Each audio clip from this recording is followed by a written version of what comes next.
It's on. We do the same thing in our courtroom. It's got to be on or you can't hear anything.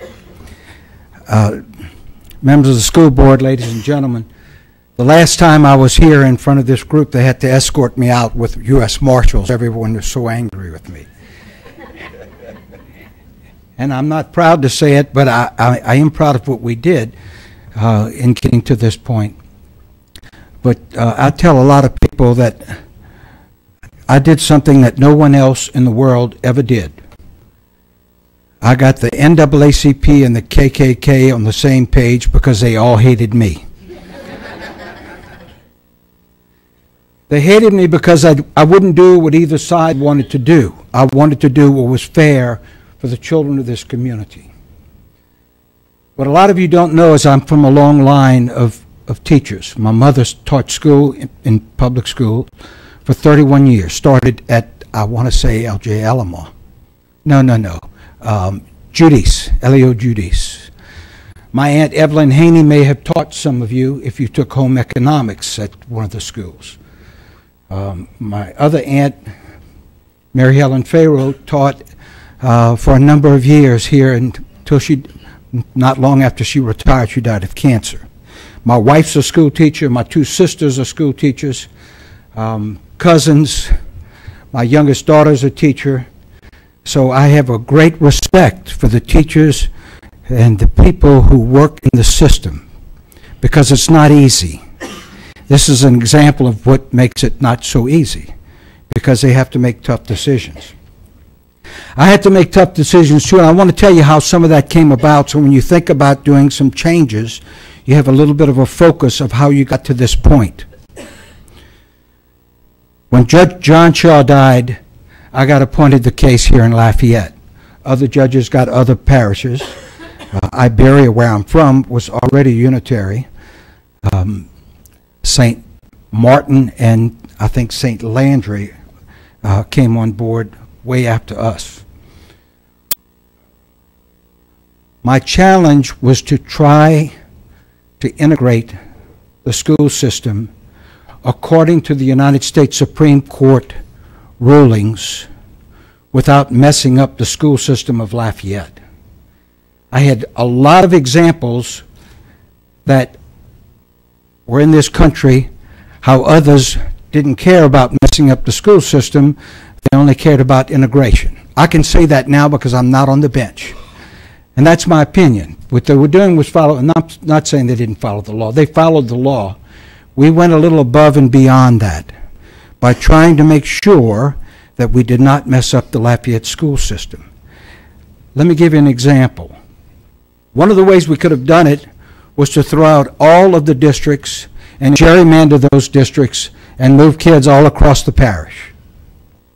That didn't happen. What did happen is we closed 3 schools in Lafayette Parish. We did not bus one child more than 7 miles. That was the order. Now, if others wanted to go to a school of choice, which came up by Dr. Easton, he was the person who came up, the individual who came up with the ideas of schools of choice, as a way of integrating and educating without demolishing the school system. It may not be the best way of doing it, but it was the best way at the time. And this is an ongoing and should be considered to be an ongoing methodology to make sure that our children, especially the children of need, have opportunities. What I'm concerned about right now, and I approved of it when I was on the bench, and I still approve of it, is giving a priority to children who had siblings at one of the schools of choice. If it gets out of hand, if it becomes lopsided, then you're defeating the purpose. It's not a choice that every single person has an absolute right to be able to send their child to the school they want to send them to.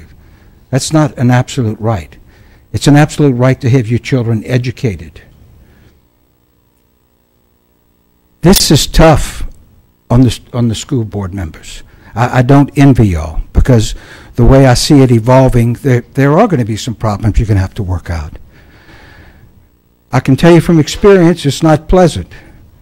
I I was called an awful lot of names when I was going through all that because people didn't understand that I had a great love for the school system, but more of a love for the children of this community. That's what's important, and that's something you cannot lose sight of. Every child has a right to an opportunity. If you create opportunities for children, they can succeed. No matter what race, what religion, what color, what ethnicity. I'm Lebanese. I'm proud of being Lebanese. But I'm an American first. And I'm prouder to be an American than I am to be of Lebanese descent. Saying all this, all I really want to impress upon this school board is I know that the decisions are tough. I know sometimes some of you are going to be put in positions that will not help you get reelected politically. That's tough. That's a tough thing to happen. Because if you're doing a good job and you want to stay on, then you're going to fight to keep your job. But that should not be the end to the means, or the means to the end. It only should be something that's going to be in your mind, and you should be man enough or woman enough to stand up to that and do the right thing. No matter the consequences, no matter what they call you, no matter how they say it, and no matter if you lose another election. That's not what's important. I almost ran for school board in New Iberia when I was 30 years old. And I went to my dad, who I had the most respect for in my life. And I still have the most respect for my father. He had a high school education. My mother had a college education. But he was so much smarter than almost anybody that I knew. I said, Papa, I want to run for school board. He said, why, Dickie? I said, because I can beat the guy that's there. And he looked at me and says, that's not a good reason, son. I said, well, I want to run for something else one day, and it'd be a great opportunity for me to get my feet into the politics and move on with political aspirations. He said, that's the worst statement I've ever heard in my life, because you don't want to build your political future on the backs of children.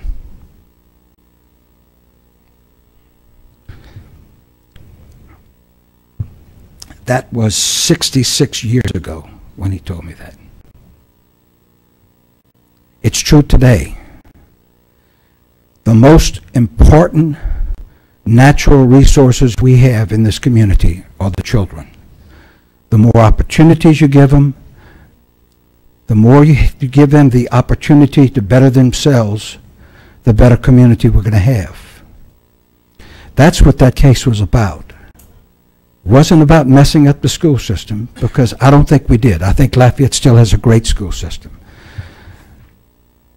But one of the problems is when Burnell Lemoyne came and spoke to me, and others came and asked me about, what about siblings going to the same schools as the other kids? At the time, we didn't have a problem with that, because it just wasn't a big issue, because the numbers aren't as high as they are today.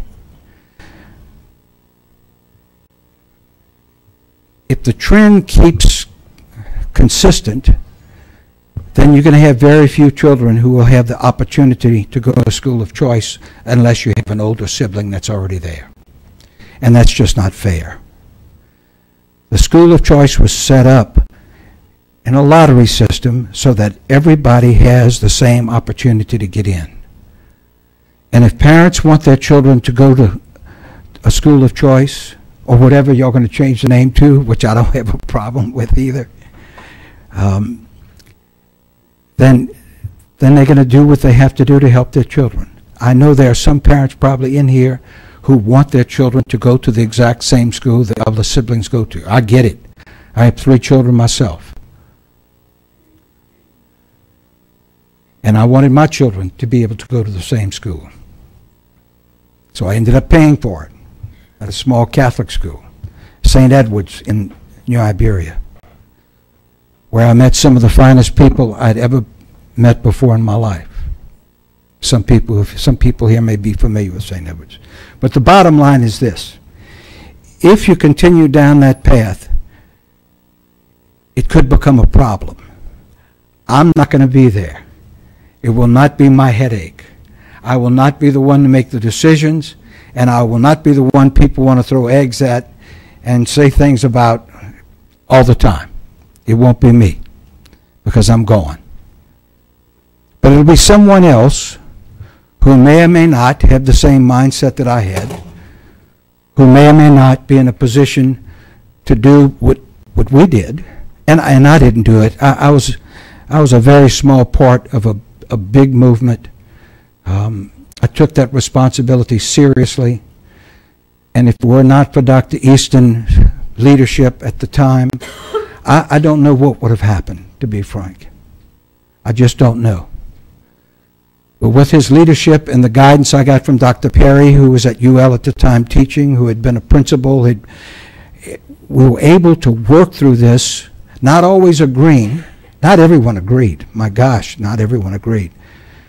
But we came up with a system we thought that could move and grow as the community moved and grew. And as this community grows, you're going to have to make those decisions. But realize that for every action, there's an equal and opposite reaction of equal or greater force. So tread lightly when you make changes. If you do it with the right mindset, with your head in the right direction, with your eyes and heart toward the children who are trying to go to school and better themselves, you're probably not going to have a problem. If you do it for political reasons, because it's politically expedient, and that's what your constituents want, that could be a problem, because that's how all this started in the first place. That's how it started. Lafayette is a wonderful community. I'm the only federal judge, I think, ever to be born in Lafayette, Louisiana. My mom brought me back to New Iberia 2 days later, because that's where we lived. But she was from here, born and raised here in Lafayette. Some of you probably knew A.J. Antoine in the school system, my mother's favorite cousin. We have a long history here in the Lebanese community of education, because education is knowledge. Knowledge is strength. With strength and knowledge, you can overcome anything. I don't care how rich you are or how poor you are. If you are educated, you can always move up and acquire the gains that you want and wish to acquire for yourself, and more importantly, for your family. That's just a brief overview. That there's not one of you here that was on the school board at the time. It was a difficult time. It really was. Very difficult time. But I'm here to tell you that this is a good school system. And your elected officials have a tough job. And sometimes they have to make tough decisions that you may not like. But if it's for the benefit of the whole, if it's for the benefit and the good of the community, cut them a little slack. Okay? I don't even know most of the school board members. I know a few. But I'm telling you, it's a tough thing to do.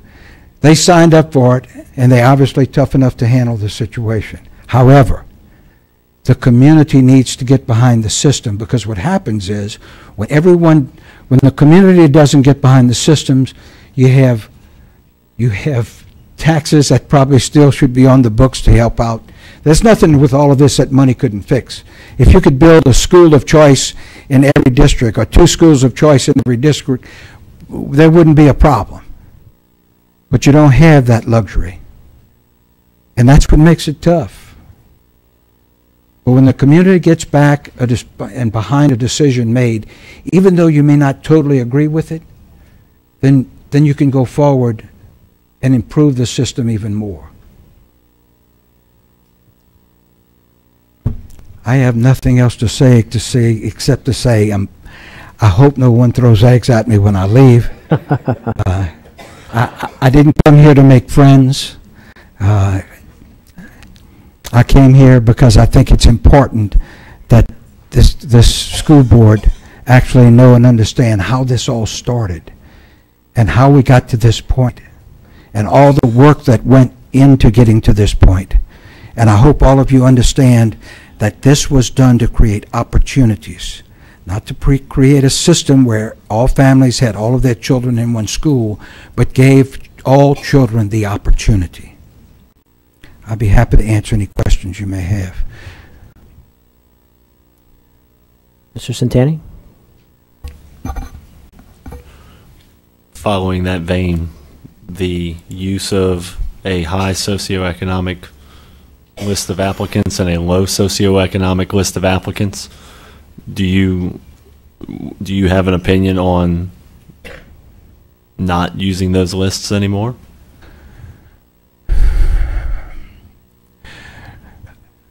I don't think that would be prudent. I don't think that would be prudent. This school board has unitary status right now. There are procedures that could upset that. It's difficult to upset that, to be very honest. I'm not going to sit here and say, if you do that, then tomorrow you're going to have some problems. It's very difficult to upset that, but it's not impossible. And if you create the atmosphere you're doing that for reasons of segregation rather than embodiment, and I'm not saying you are, I'm just saying if that's the perception, and some may see that as a perception, then y'all going to have to decide if that's worth litigating or not litigating. And that can be very expensive. And the school board doesn't have any money to throw away to lawyers. And if you do, hire me, because I'm very expensive. Does that answer your question? Okay. Anybody else? No, sir. I'll even answer questions from the audience if you have any questions of me. Thank you so much for having me. And I wish you the best of luck. This is a very difficult thing to do. And just remember, those children's backs are not as strong as your back. So stiffen your back and do the right thing for the right reason. And that's not easy to do. But it's something that has to be done. Good luck. Thank you so much. Thank you, sir.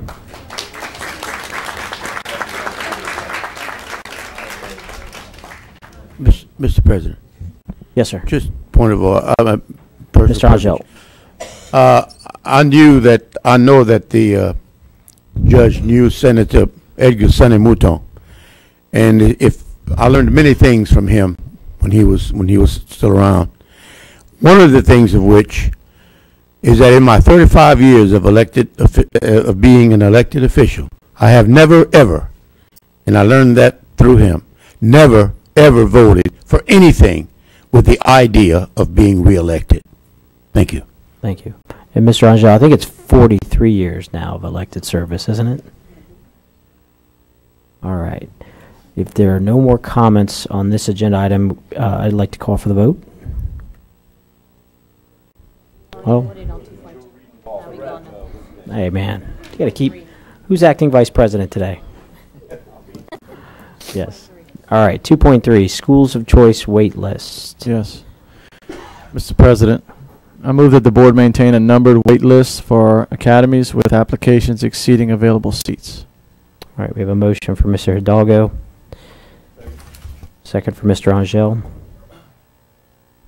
All right, ladies and gentlemen, this is your time to comment. The motion is that the board maintains a numbered wait list. So what this means is when the lottery generates a pool of applicants, that list will be numbered 1 through whatever, and you will know where you are on that list.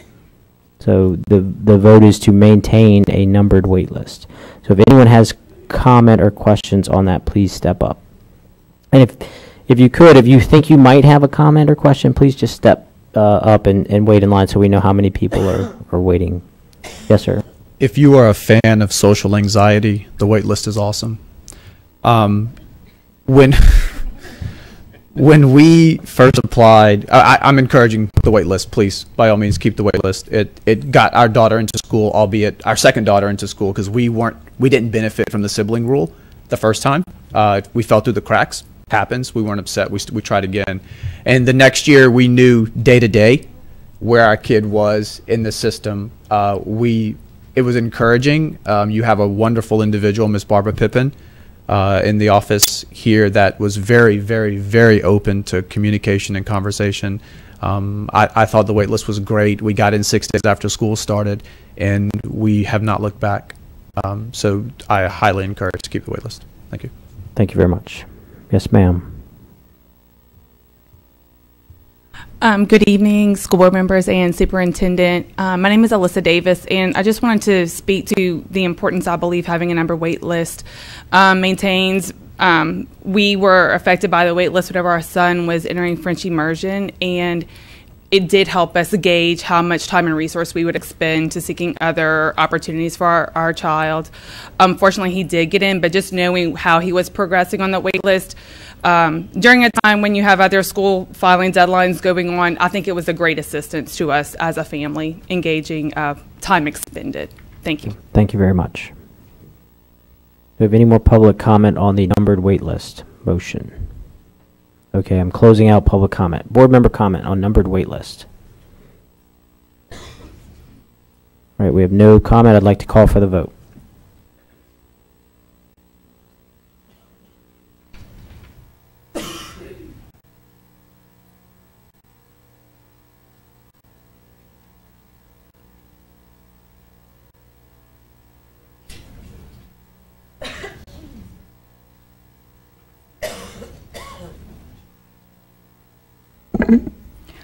Eight, 4, none against.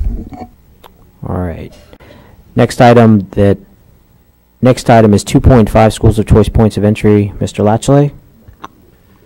I'd like to make a motion that the board allow each academy director to specify their own points of entry policy, subject to the approval by the superintendent. Oh, we have a motion. Second.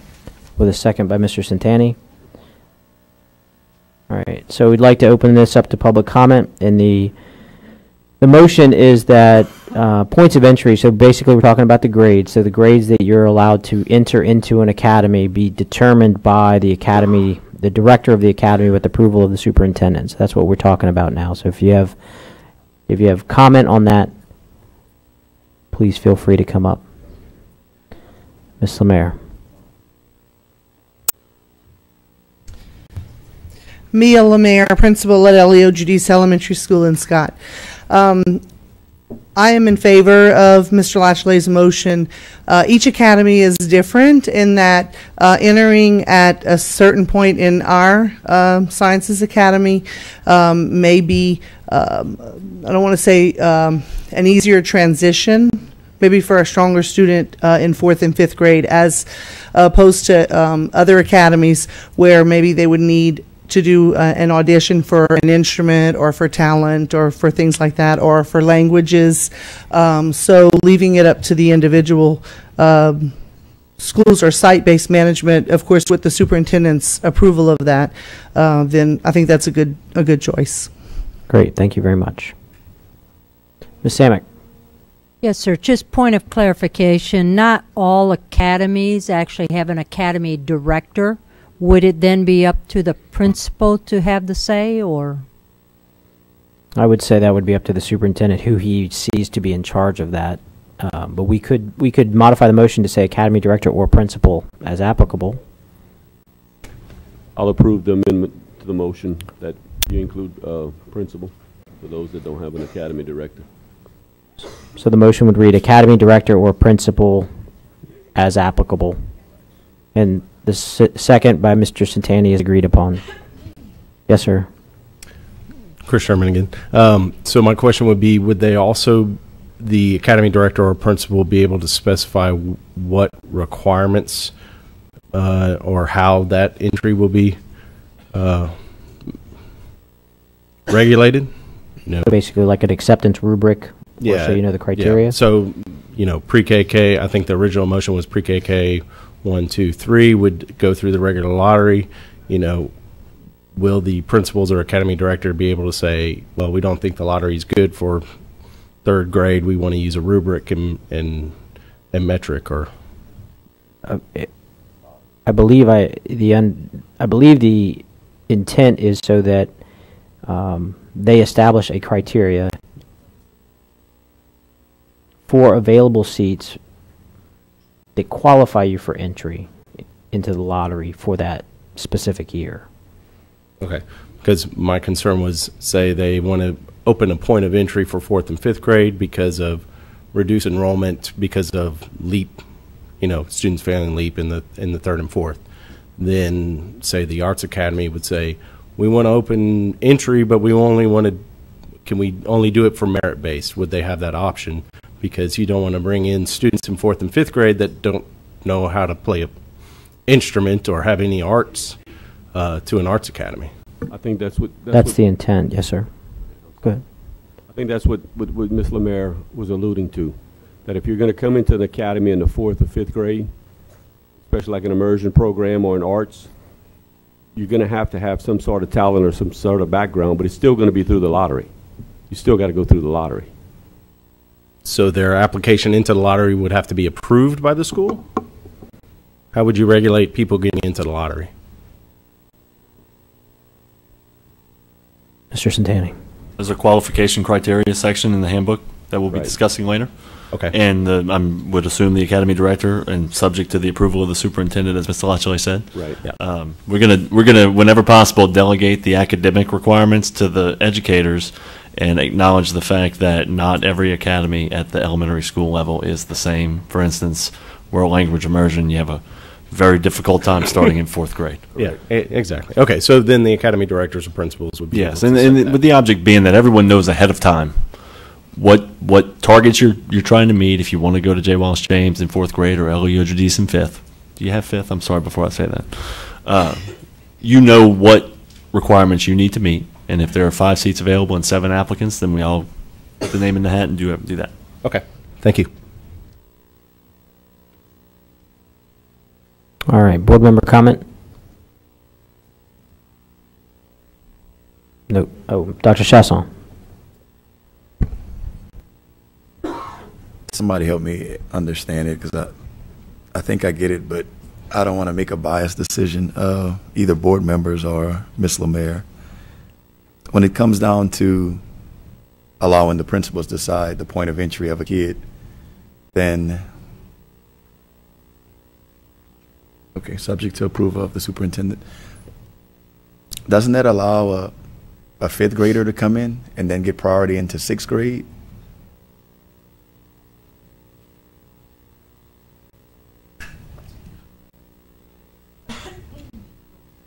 Yeah, please.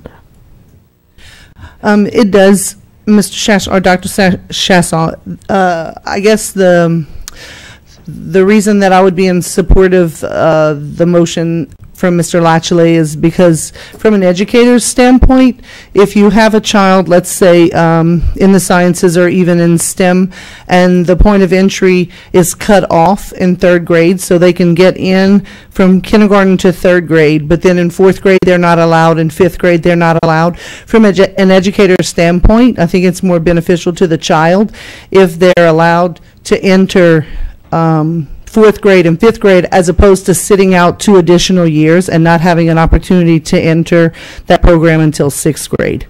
Does that help clarify?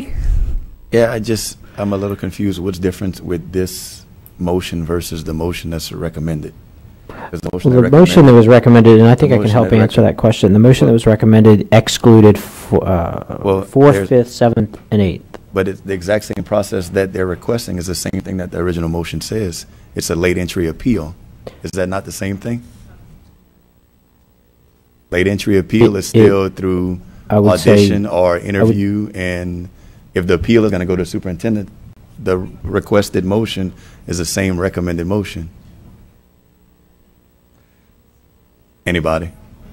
Well, Dr. Chancellor, I would say that they are very similar, but this gives a little bit, I think this empowers the academy director to develop a academy-specific criteria for points of entry that is approved by the superintendent, with the intent that, let's say 3rd grade, let's use that as an example. 1, there has to be a seat available, right? And if there's a seat available, we want to fill it. Correct. Two, they have to qualify. So whether it's a kid in third grade or fourth grade or even fifth grade that's trying to enter a pathway, Correct. we have to assume that their intent is genuine. Mm-hmm. We have to assume that the rubric, the criteria, is such that when that child enters, they can handle it. They can handle STEM, they can handle French, they can handle the band, right? So if they can handle it, then when they move on and matriculate up to the middle school level or high school level, they're qualified, right? And I think those are some of the assumptions. So then the third thing is then they also have to get selected. So there has to be seats, they have to qualify, and then I think if we think about it more like that rather than, well, we're going to have a flurry of kids trying to enter the fifth grade so they can get into the sixth grade pathway. I think it's more about... Well, I'm not talking about anybody's intent. It's the motion that I'm reading, points of entry policy subject to approval by the superintendent versus all other grade levels attempting to enter the academy would be granted entry into the academy through a late entry appeal. That's the same thing. They're very similar. Is that not the same thing, or am I reading it incorrectly? I think you're very close. The recommended action that was on the posted agenda limited entry in grades 4, 5, 7, and 8. Right. Other than historically through the appeal process, this recommended motion under consideration gives the principal and/or the director the opportunity to say, we absolutely do not want fourth graders or fifth graders. Perhaps if the criteria is so rigorous that a child could not get in the fourth grade and keep up with that class, I could understand limiting enrollment. But most of these are exploratory programs. Okay. We're going to work closely such that it's going to likely resemble what we're doing today, but we're going to codify that with the involvement of the director or the principal. Okay. Okay. Mr. Broussard. If they disagree with it, then they disagree with fourth graders, then you just deny the entry, right? Well, but Dr. Chasson, if they present a case to me that it looks like we're not allowing kids who truly have potential and can keep up with the class, I likely would modify their recommendation. Right. Okay. All right, Mr. Broussard. Dr. Aguilar, just as in that case, would the individual just apply, or does the wait list end at a certain point of time? If you're on a waiting list at any time, does it say after third grade, no more application being taken, or is that person, if there's a seat available, is that person next, or we just apply at will?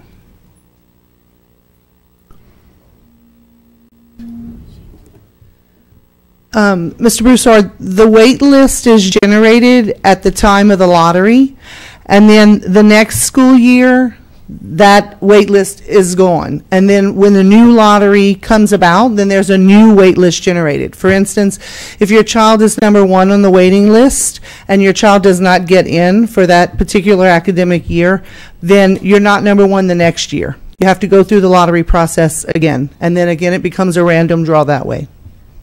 Does that clarify? Thank you.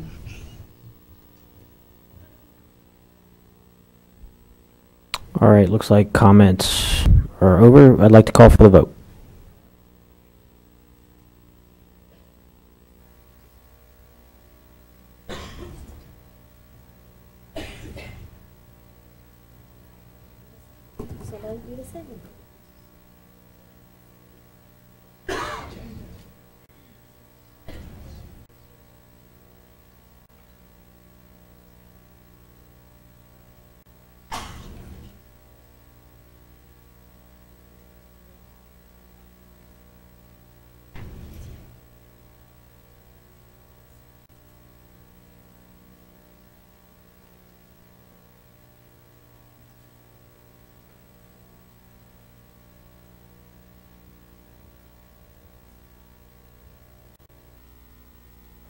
Eight for, none against. Excuse me, we're going to hold off on 2.6 right now and go to 2.7. I'm sorry, 2.8. 2.8, Mr. Broussard. Mr. President, I believe Mr. Broussard pulled it to have a separate vote. Therefore, I will move that the board authorize the superintendent to recommend additional magnet school sites based on an evaluation of need, feasibility, financial impact, and transportation requirements. Okay, we have a motion. Second by Mr. Latchley for 2.8. Okay, ladies and gentlemen, we are on number 2.8, schools of choice, additional magnet school sites. And to summarize this very long motion, what we are asking is to authorize the superintendent to investigate, not establish, but to investigate the need, feasibility, cost, and transportation requirements for a various list of potential additional magnet academies. This is not saying that we're authorizing the magnet academies, that we think we need them. These were proposed considerations, and that we are, as a board, authorizing the superintendent, again, just to evaluate the need, feasibility, financial impact, and transportation requirements for those listed. So if you have any public comment on this, this would be the time.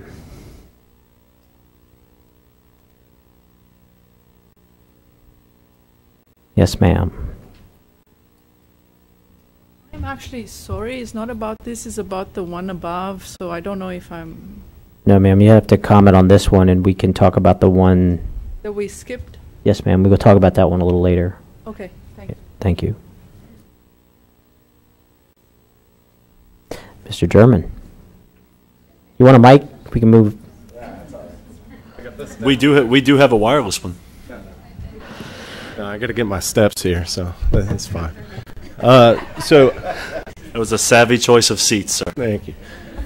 So my question is, and it came up in the the committee meeting, is around the STEM elementary school, and I know it's a separate subject that's going to come up later, but the recommendation is that Leo Giudice become one of the STEM elementaries, and that was based on the fact that it already has a science focus. It already has a, Project Lead the Way grant, and it already has STEM pathway to David Thibodeau. So my point here is, instead of having an unnamed STEM academy, there's another elementary that meets all those requirements. It has a technology focus, it has Project Lead the Way grant, and it has STEM pathway, and that is J. Wallace James. I would suggest that instead of an unnamed STEM elementary, that name be J. Wallace James in the motion. Thank you. And regarding that specific request, I believe will be addressed when we talk about the STEM pathway in item 2.13.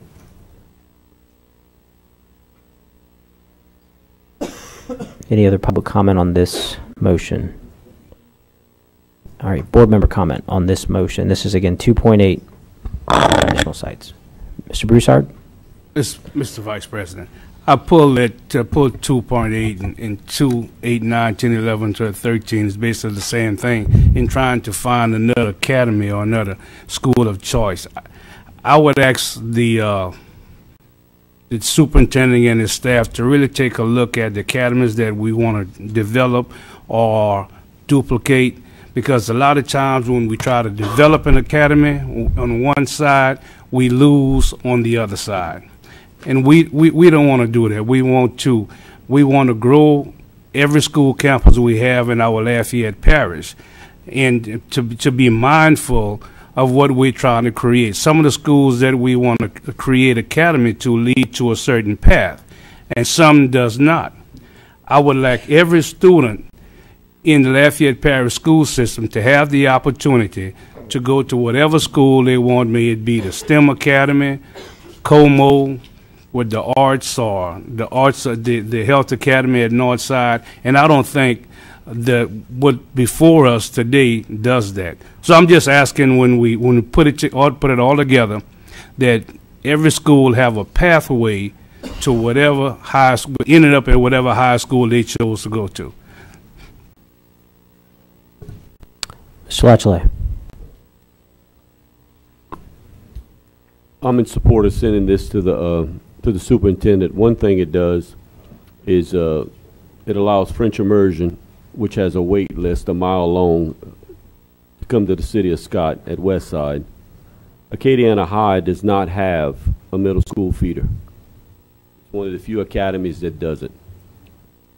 You have Judy Smittle listed on here to become the business academy. If we can find a curriculum that works, it is just up for discussion. We also have adding immersion world language studies at Scott Middle, which has empty classrooms. I think these are positives and open seats up, available seats to students who are not being able to get into some academies. And if the money's there, I say we do it. If transportation's not a problem, I say we do it. If there are problems, we maybe think twice about it, but I appreciate this being brought up, and I appreciate it going to the superintendent, because there is some of it that affects my district, my children, as well as Miss Morrison's, and allow some academies on our side, and especially Judy's Middle feeding Acadiana. It does not have a natural feeder school, as do most academies have a high school. So that's just my comments on that. Thank you. Thank you. Mr. Broussard. I can understand the point you just made. If the French immersion program would work at the school, but my question is, and it's just a question, will those students from the waiting list cross over to West Side? The waiting list that was developed at one of the high schools, they would develop another program, did not cross over to the other side. So that's my problem. When we create a program, because we can't fill this, we have too many seats for the number of applicants, and we open up another program, we can't fill it because of certain demographics. Mr. Broussard, on the west side of town, we don't have any academies. So having a French immersion at Westside Elementary, all the kids that live in that area will have an opportunity. Right now, we don't. I have 3 schools in my district, Dusson, Austin, and Westside. Neither one of those schools have an academy. So we have to provide opportunity, if the opportunity is there, for those students as well. Prairie currently is overflowing, busting at the seams, and there's a strong need to develop another French immersion expansion site. So, currently it looks good. That would be a good decision for us. As Mr. Latchley said, we're going to continue looking at that opportunity and make sure it's feasible, look at transportation. But today, it looks really good. Several members that works with the French immersion programs really is in strong support of it. The community is in strong support of it. So we thought it was fair to put it on the board and have it looked at and to further investigate that. So that is the reason for that. Thanks. All right. Any other board member comment on 2.8? Dr. Chasson. Quick question. The middle school for Scott Middle, World Language Studies. What are we envisioning being over there? Just curious if Scott Middle's World Language Studies, what do we envision being over there? Is it the same thing like World Language Studies at Lafayette High? Is that going to be a feeder into Lafayette High? Yes. Okay. So that's all the immersions would end up at Scott as well? That's or a spillover from Paulboro? So, Dr. Chasson, as I understand this motion, it allows the staff to really investigate any and all possibilities. So, in that vein, there is language that says not limited to the items that are mentioned specifically in that motion. However, literally everything is on the board for review and discussion and evaluation. Okay, gotcha. Mr. Hidalgo. Yep. Dr. Aguilar, I just want to verify, I'm taking from you that the staff is in agreement with this motion and is more than willing to do this proper research. Yes, sir. And I want to be clear that that's a very, very large list of potential new schools of choice or academies or magnet schools. Very large. Clearly, we don't have the financial capacity to add all of those programs immediately. We're going to evaluate all of the items mentioned, and specifically whether there's a need and whether we have the financial capacity and whether or not it makes sense to grow the programs. Thank you. Any other board member comment? Yeah, real quick, can you, to that very big list, can you add another one for me? Yes, sir. It says, but not limited to? It says I mean, not limited to. If you would like me to study other ideas, I think the motion allows that. Okay, yeah, please. I'd like you guys to take a look at Acadian Middle as well, based upon Evangeline being there with French immersion and Alice Boucher having Spanish immersion. I would think a world language studies would do well at Acadian Middle as well. Yes, sir. All right. I'd like to call for the vote.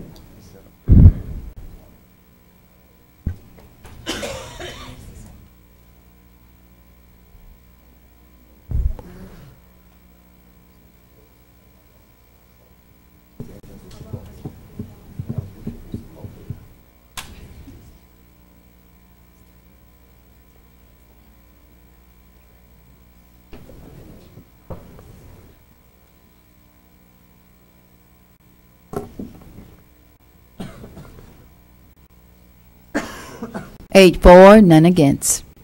Great. Next motion would, I'm sorry, the next item would be 2.9 Academic Schools of Choice Information Technology Pathway. Mr. Broussard, or I'm sorry, Mr. Angel? You want me to do it or you? Mr. President, I'd like to move that we refer this item as well to the superintendent for further review, discussion, and that he return information back to us, what he deems is most efficient and effective. Second.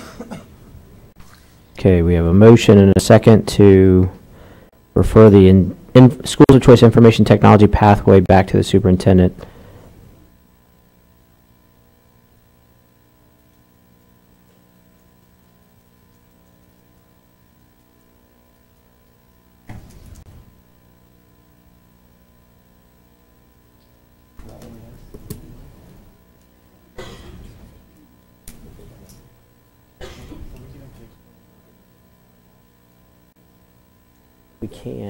We can. I mean, technically, we're gonna. I'm gonna open it up to public, and then we can.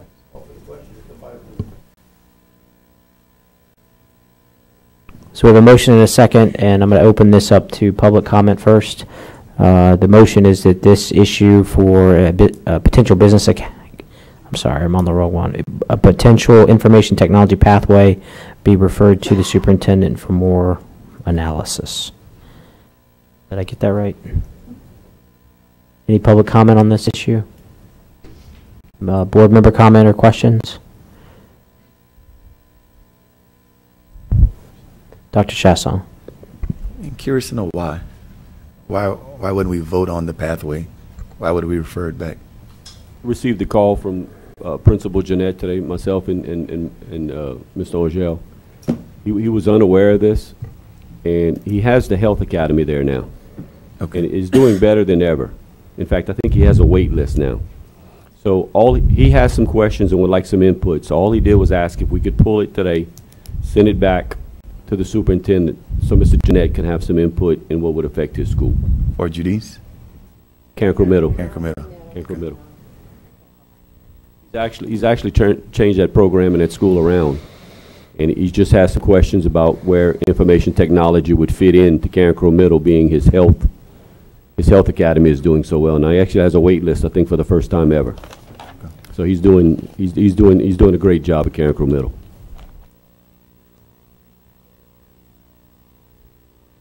All right, if there are no further questions, I'd like to call for the vote.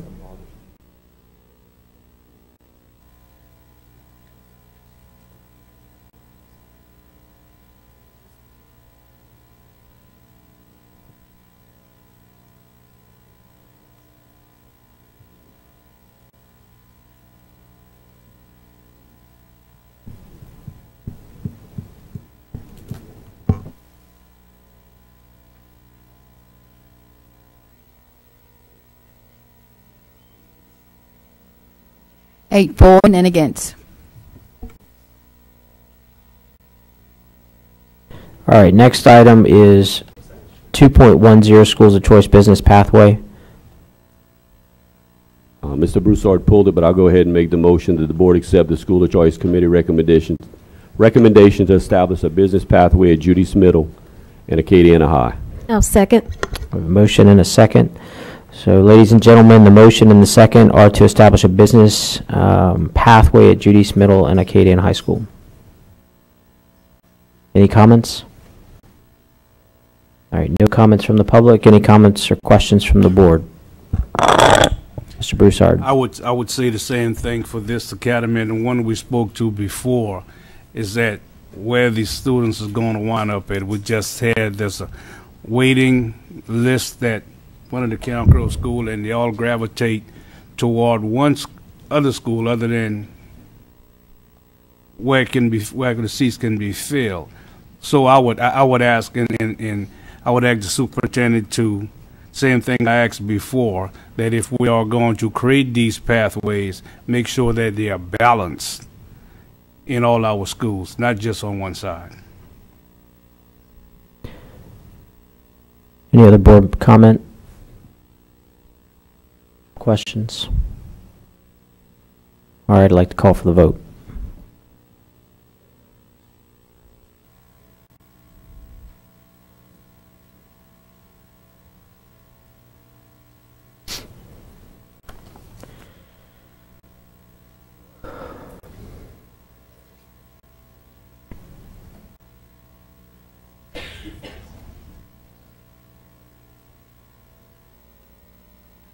Eight for, none against.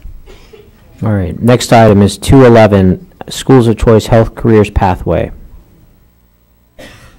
Mr. Centani? Mr. President, move that the board accepts the Schools of Choice Committee's recommendation to establish a health career pathway at Live Oak Elementary School, Karen Crowe Middle School, Northside High School, and Lafayette High School. I have a motion and a second by Mr. Angel. All right, ladies and gentlemen, now it's time for public comment, and the motion is that the board accept the Schools of Choice recommendation to establish a health career pathway at Live Oak Elementary, Karen Crowe Middle, Northside High School, and Lafayette High School. So if you have any comment, please step up to the microphone.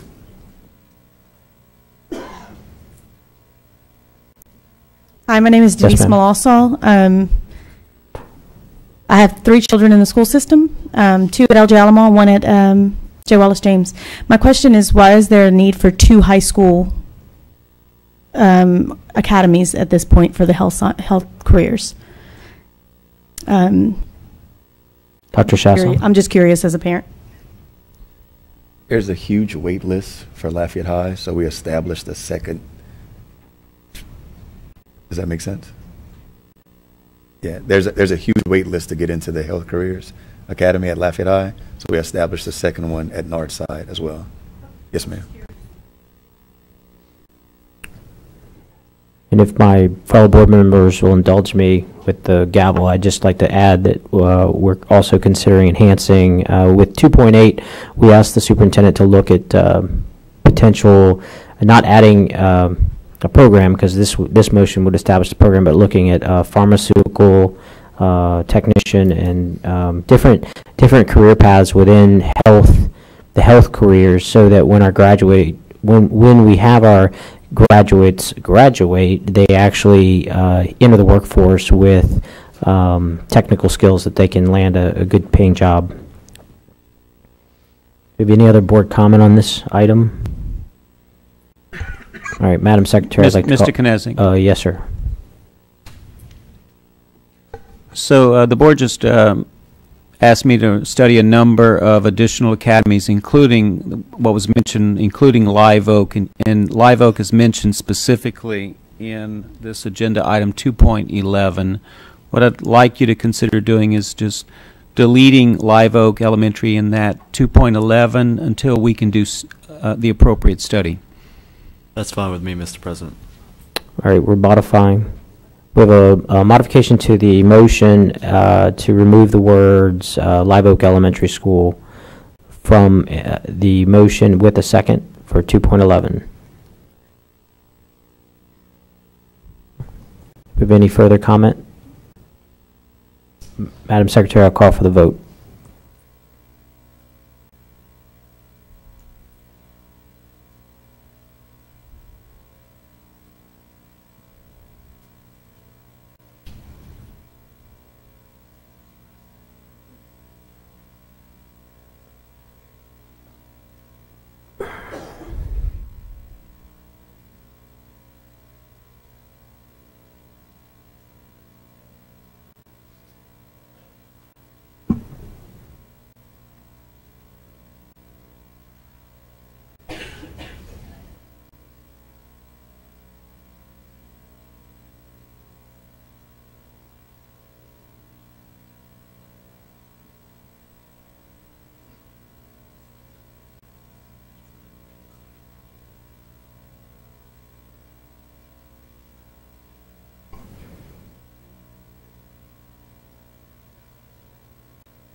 All right. 8-4, none against. Great. Next is 2.12, Schools of Choice Performing and Visual Arts.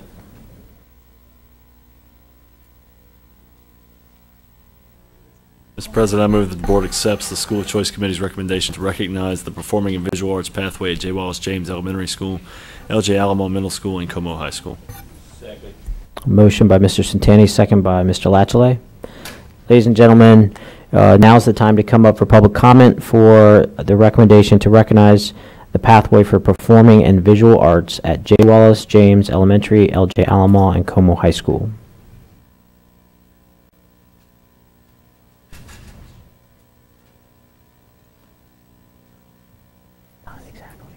Hi, Stacy Hargrove again. I have a child at J. Wallace James. Does this mean that it removes any chance of J. Wallace James also being recognized as a STEAM school? Science, technology, engineering, arts, and math? No, ma'am, it does not remove the possibility. The next agenda item, 2.13, may be modified to include J. Wallace, to include that. Okay, so thank you. We can talk about that at the next item.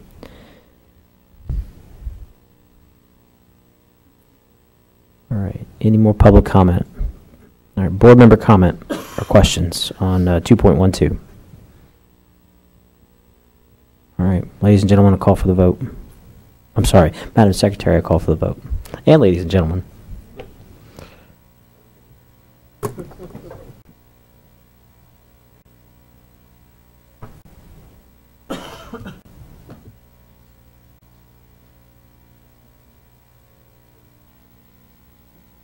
Eight, 4, none against.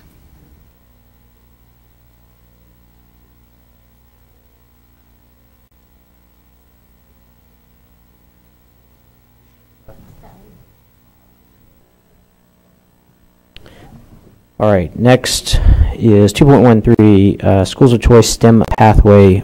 Mr. Latchley? Right here. I think this is going to answer a lot of your questions.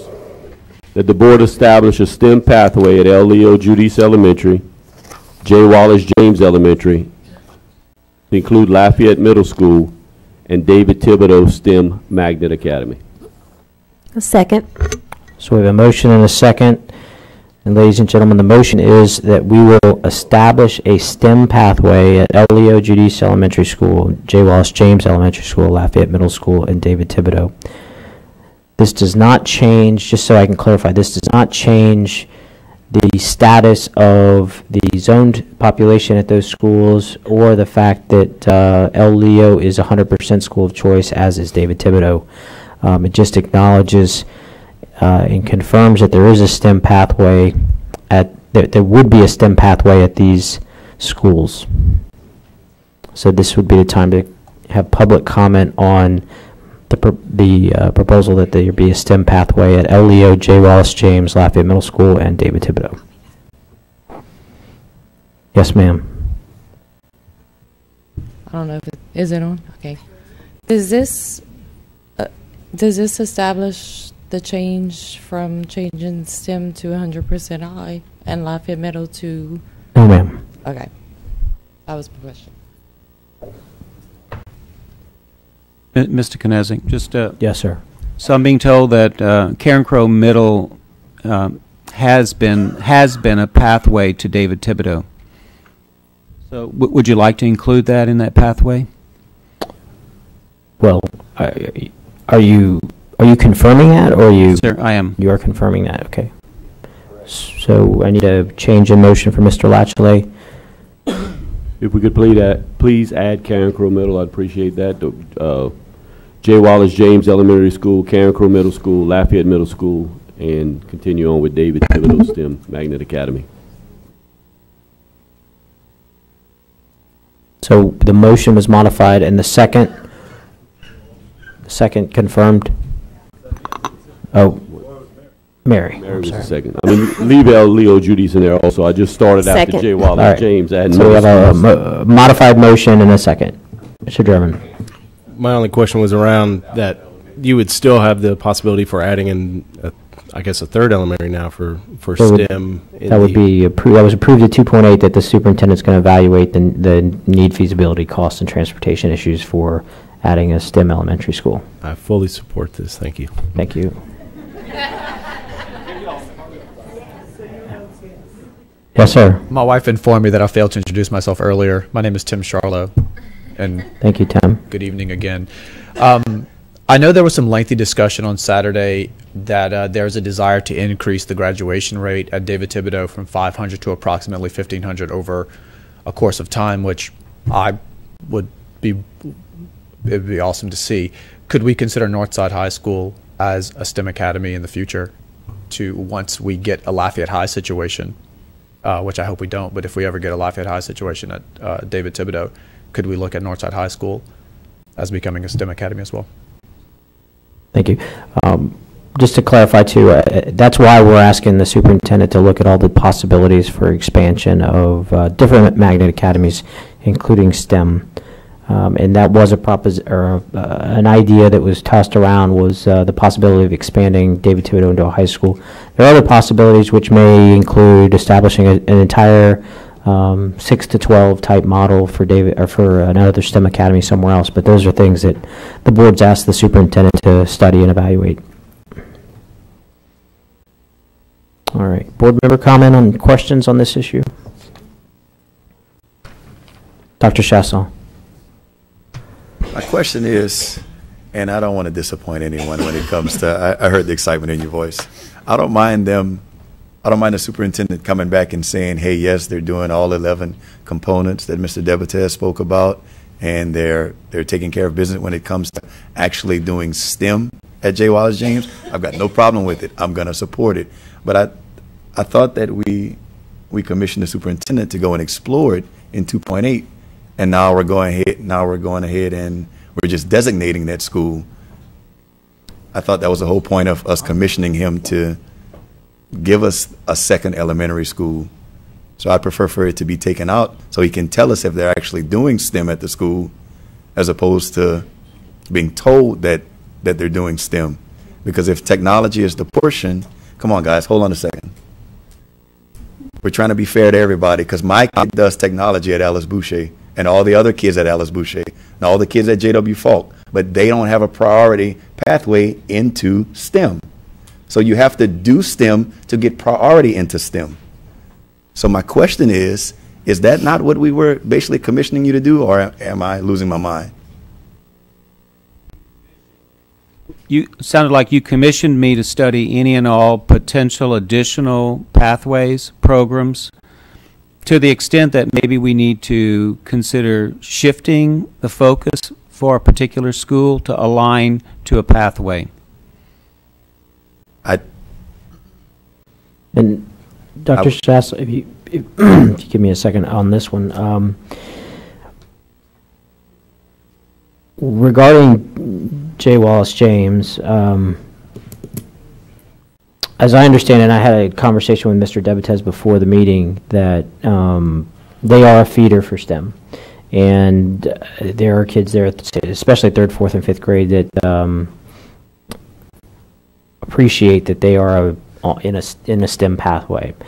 And I think what we're doing today is not necessarily precluding the superintendent from coming back to us and saying, you know what, I've studied this and I think it might be better that we move it, that we start a new one, or that we keep it and we start a new one. I don't think we preclude them. What I think we're doing with this is just acknowledging the fact that it is there and holding them accountable to, if you're going to be there and you're going to do STEM, then there are 11 points that Mr. Debatez expects you to adhere to. Right. So I think that's more of what we're doing. Well, just real quick.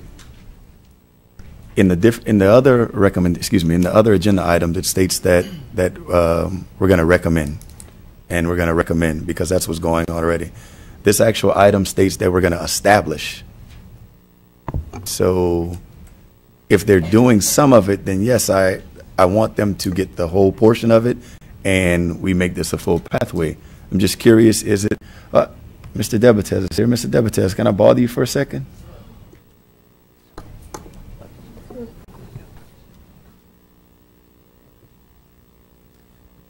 Now, everybody needs to keep this in mind because I don't want anybody to think that I'm fighting this. David Thibodeau is my school. It's in my district. When I jog the mile around the roads, yeah, I run right into David Thibodeau. I love my school. I just want to be sure that kids that are getting this priority are actually doing the STEM curriculum. So just a simple question, and that'll change my mind one way or the other. Are they doing the full STEM curriculum? They are beginning to implement the STEM curriculum in both of these elementary schools that have been dictated at this point as feeding into our school. What happened is the grant monies came in a couple of years ago. The teachers have received training. I did meet with Project Lead the Way, and both schools are implementing it. However, it is a little different in an elementary school than it would be in a middle or a high school because it's embedded in the science curriculum in your elementary schools. Gotcha. Thank you, Mr. Debatez. Yes, sir. I appreciate that. All right. Okay, any more comments from the board? Yeah. Oh. The first part. Yeah. Well, I was going to come up to answer your questions on the technology. Can I? Yes. Do I have the floor? Yes, Mr. Jeremy Hidalgo has the floor at this time. Thank you. I think that in the spirit of most of the items on the agenda are... Mr. Hidalgo. I was going to wait for her to finish. Okay. Thank you. In the spirit of a lot of the items on the agenda tonight being referred to the superintendent and knowing, seeing that my fellow board members have faith in that process, I'd like to make a substitute motion that we postpone item 2.12 until the superintendent can bring back recommendations from item 2.18. I apologize, 2.13.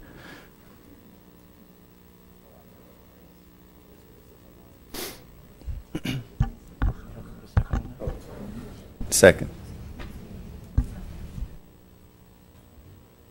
So, Mr. President, I'm simply just asking for the superintendent to finish his analysis before these decisions are made.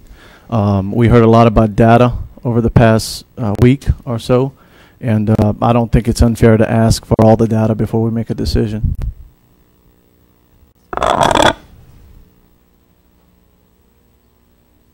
Dr. Chasson. Mr. Broussard. Isn't that the recommendation that from 2.8 to 2.13 that he bring it back to the board? Isn't that a recommendation that with all of them that we just approve, it is not adopted until the board says it is? So from 2 to 13 has to be brought back to the board, whether it's said established or recommended.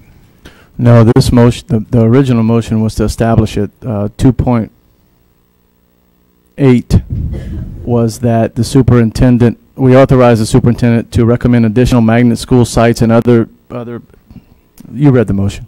But until, when he comes back with his recommendations on that motion, he may have that, a recommendation for pathway or not. So that's my motion. All right, I'm opening, this is a modified motion, so I'm gonna, or substitute motion, so public comment is back open again. Well, point of order, there's a motion with a second on the floor. Don't you have to take action on vote on that before you can entertain a new motion? No.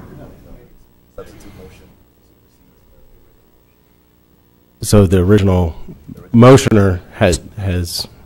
If this motion, if the substitute motion fails, we'll go back to the original.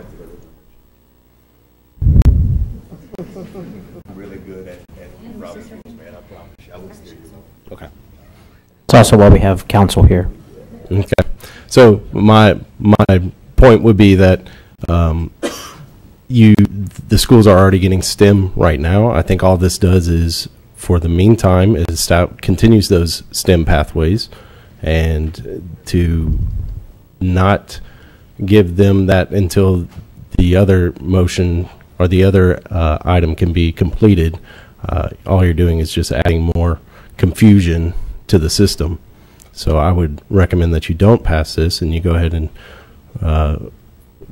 vote for the first motion. Thank you. Thank you. Yes, ma'am. Hi, my name is Stacy Giudice, and I had a son, Caleb, who was at J. Wallace James last year. Once a Star Blazer, always a Star Blazer. And I just want to say, while he did really well in piano, he excelled in science and math. So having that science and math pathway to STEM really helped us. Got his first report card today, and while it was a little adjustment, he made A's in both science and math at David Thibodeau STEM. So I'm thankful as a J. Wallace James parent that we had that choice to go to STEM. So thank you.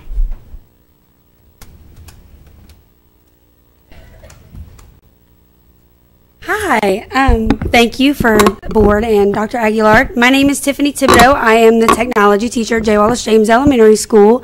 This is my first year being the technology teacher. I was previously a third grade teacher. And a few years ago, we became a STEM school, which we had a few questions about what, I know Dr. Chasson had a few questions about what the elementary school does in the STEM program. And as a third grade teacher, I taught the STEM modules in my science class. And basically what they are is, as the technology teacher, I'm the site coordinator for Project Lead the Way. I'm the one who trains the teachers. I'm the one that gives them the resources.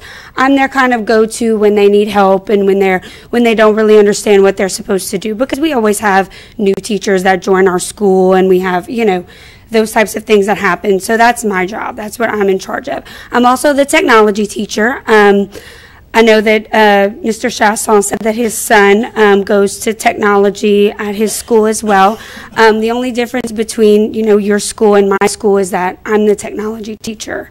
So the students come to me and I teach them about how to word process. I teach them how to use Microsoft Word, how to put in a picture, how to, you know, edit a document. I taught them the other day how to use the snipping tool, and they were so excited. You know, that's what I do. I teach them how to word process. I teach them how to troubleshoot if there's problems with the computer, how to fix it.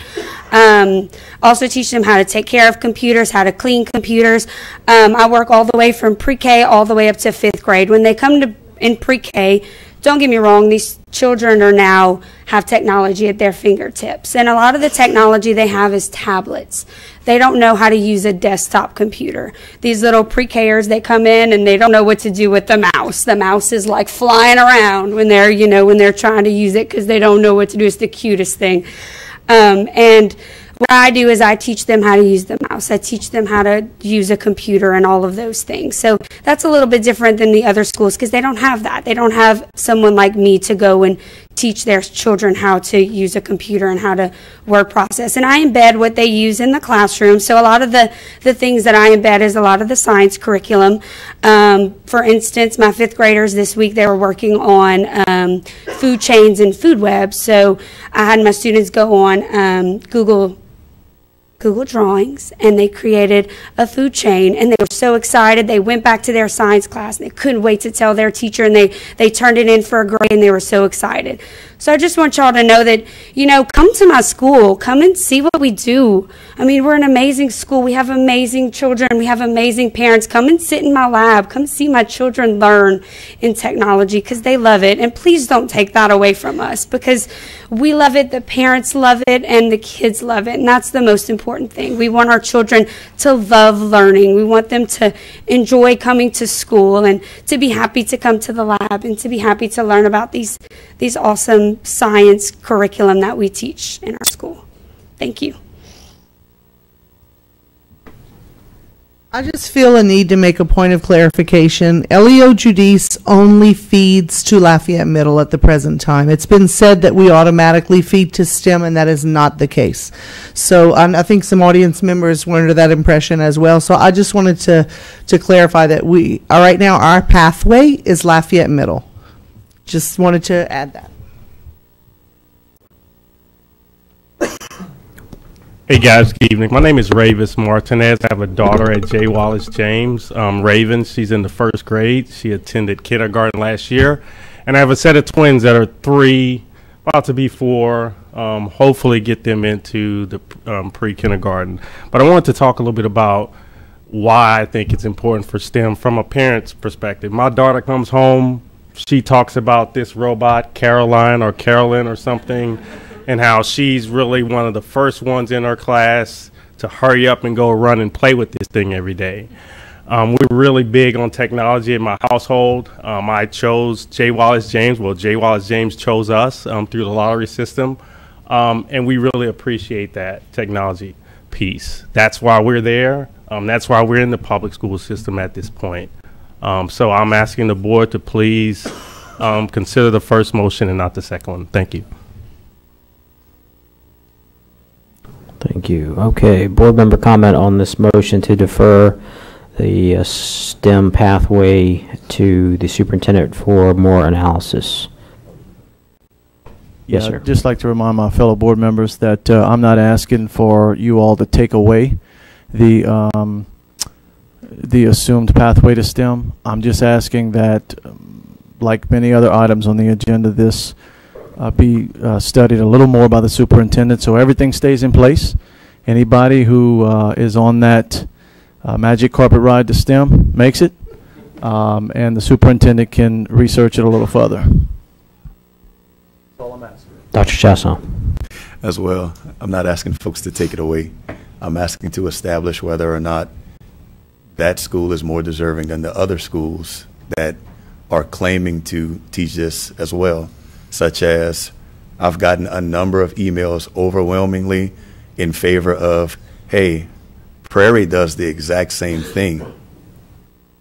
We teach dash dots and we teach robotics, and they're saying that they should be a pathway. So I'm asking them to establish it because I'm hearing about teaching modules, but at the last meeting, I heard from the leaders that told me that they hadn't opened the modules yet. So I just need exact information, and that's what the superintendent is going to. That's what the I'm sorry, I was looking down. I mean, I'll come talk. I'm happy to come talk to you. I don't restrict anybody, but I just know that. I mean, that's what I heard at the last meeting from the leader of the school. So at that point, I just want him to establish it. Thanks. Thank you, Dr. Chasson. All right. Any other comment from the board on this? All right, Madam Secretary, I'll call for the vote on deferring this to the superintendent.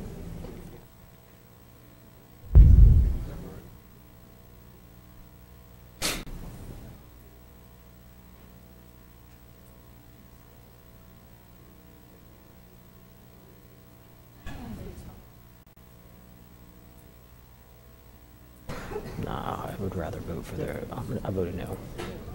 I'd rather establish it. I'd rather just go with the first motion.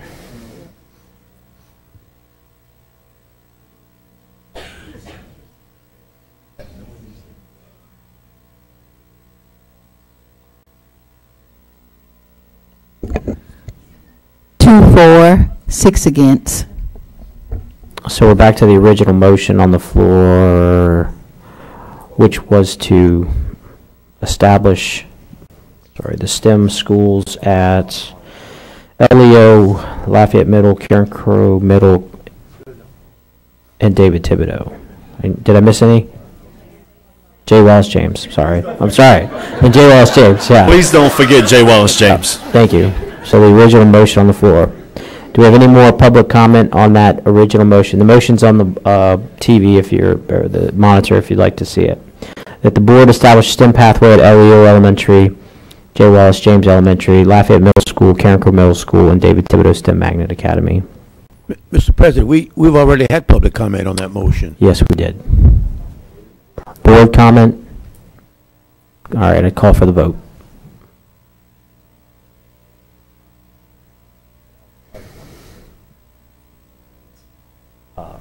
Dr. Chasson?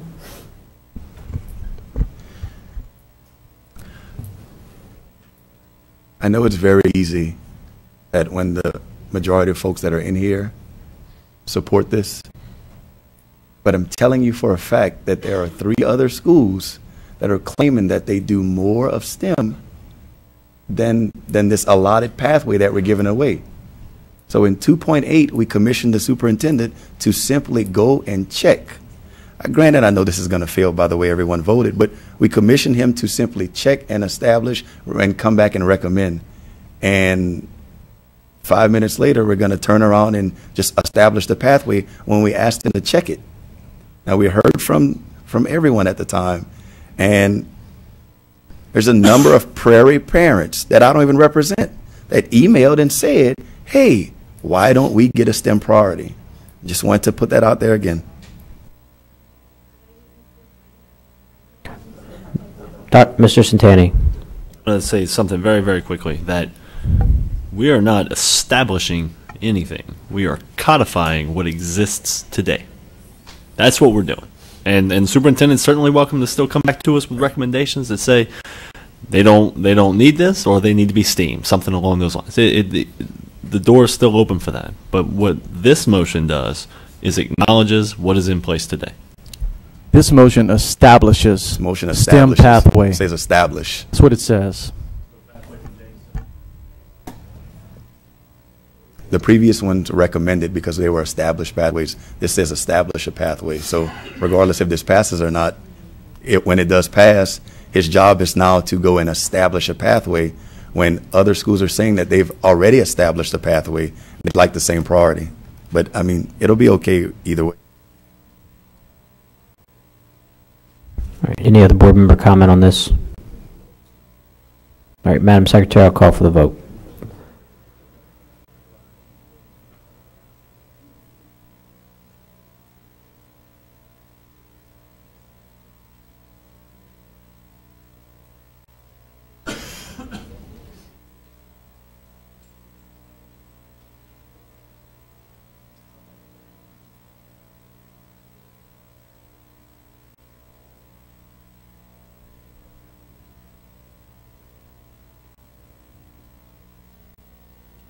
Six for, 2 against.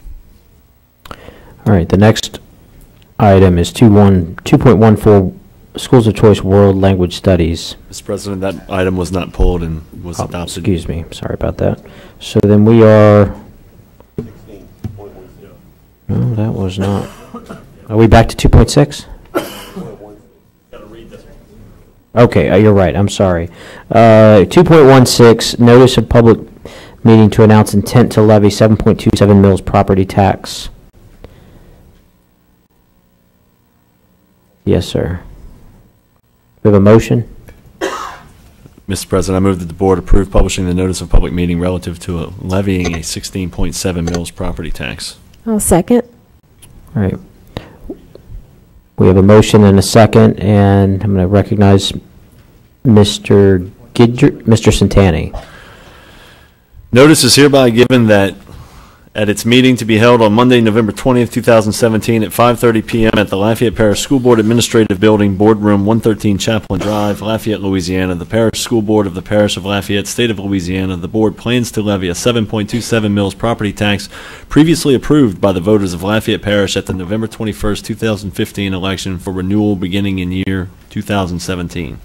Although the board had previously approved the levying of this tax along with all other school board millages at its September 13th, 2017 meeting, the board has called this special meeting Wednesday, October 18th, 2017, as well as the special meeting on Monday, November 20th, 2017, to satisfy the procedural requirements of Louisiana Revised Statutes 42:19.1.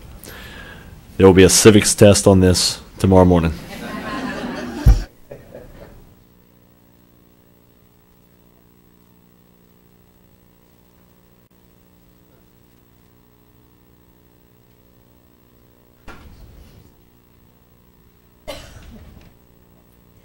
Do we have any public comment on this notice of public meeting? Board member comment? Madam Secretary, I call for the vote.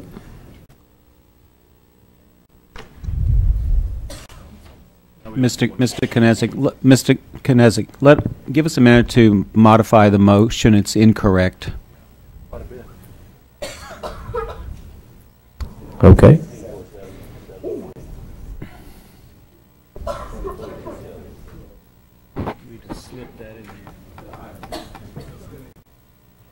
Mr. Broussard. While we're waiting to clarify the motion, chair privilege, I would like to say to Dr. Aguilar on the magnet schools or the school of choices or the recommendation to add the pathway to every school. I would ask the board that we not give a timetable that he come back to do that. We don't want to rush through. We went through a few things we rushed into and then we got it not wrong but not so right. So I'm asking that we don't come in tomorrow and say I recommend this. We don't come in next week, not necessarily next week or next month, but to take our time to make sure we do this right. Whatever we do, let it be etched in stone and not written in pencil. So we'll make a decision and we're going to stick to it. I just ask that you take your time and do it right. Yes, sir.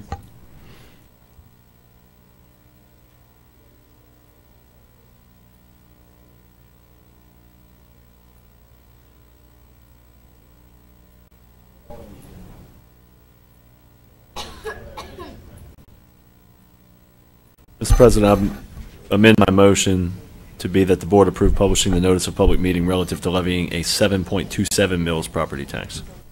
All right. Motion's amended. Do we have a second? Second by Mr. Latchley, not Miss Morrison. She's not in here.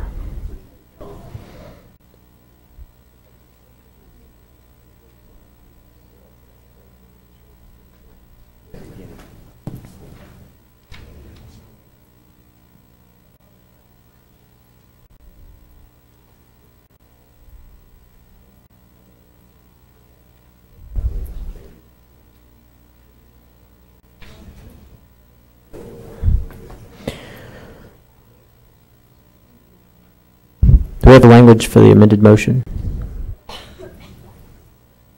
All right. No other comment. I'd call for the vote.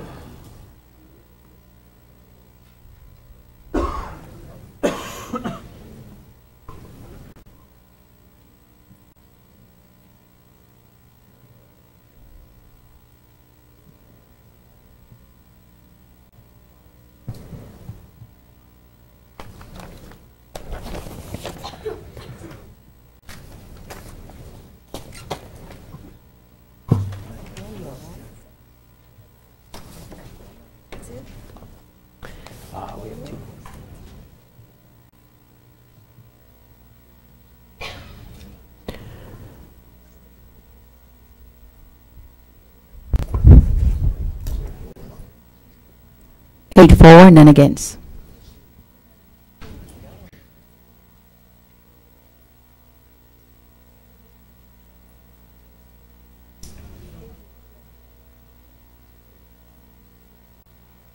Okay, the next item on the agenda would be 2.6, and this is the final item on the agenda for tonight. Two.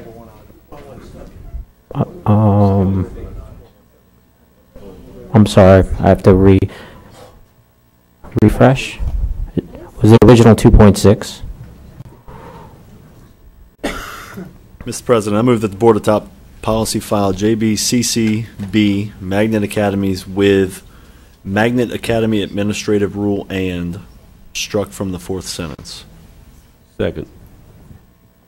I have a motion and a second that the board adopt policy JBCCB Magnet Academies with the words Magnet Academy Administrative Rule and struck from the fourth sentence.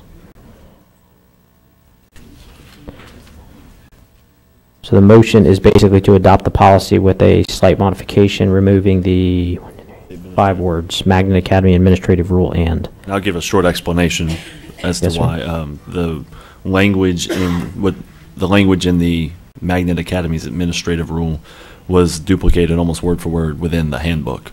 And so I didn't necessarily feel it would be necessary for us to have the same language in 2 different locations to have to maintain twice. Understand. Who is the second? Mr. Latchley.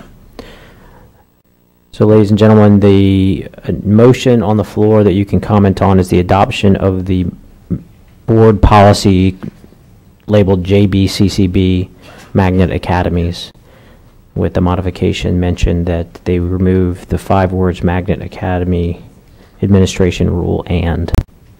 This is, in fact, not the adoption of the handbook. Correct. This is one single motion to adopt the policy.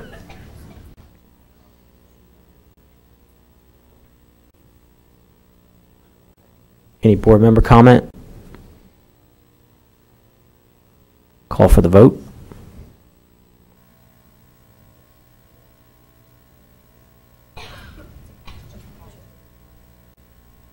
Mr. Santani.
Okay.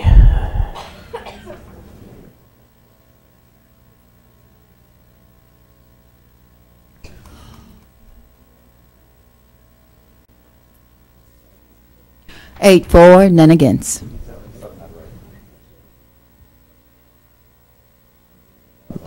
Mr. Anjar, we have Mr. Santani. Mr. Kinesic, I move to eliminate the schools of choice section from policy file JBCC. A motion, a second, to eliminate the schools of choice section from policy JBCC. And Mr. Santani, can you explain that a little? Well, as schools of choice as an entity no longer exist, they've been replaced by magnet academies. The schools of choice section from the student assignment file, policy file, is no longer necessary. Great. So this is an administrative change. Do we have any public comment? Board member comment? Okay, call for the vote.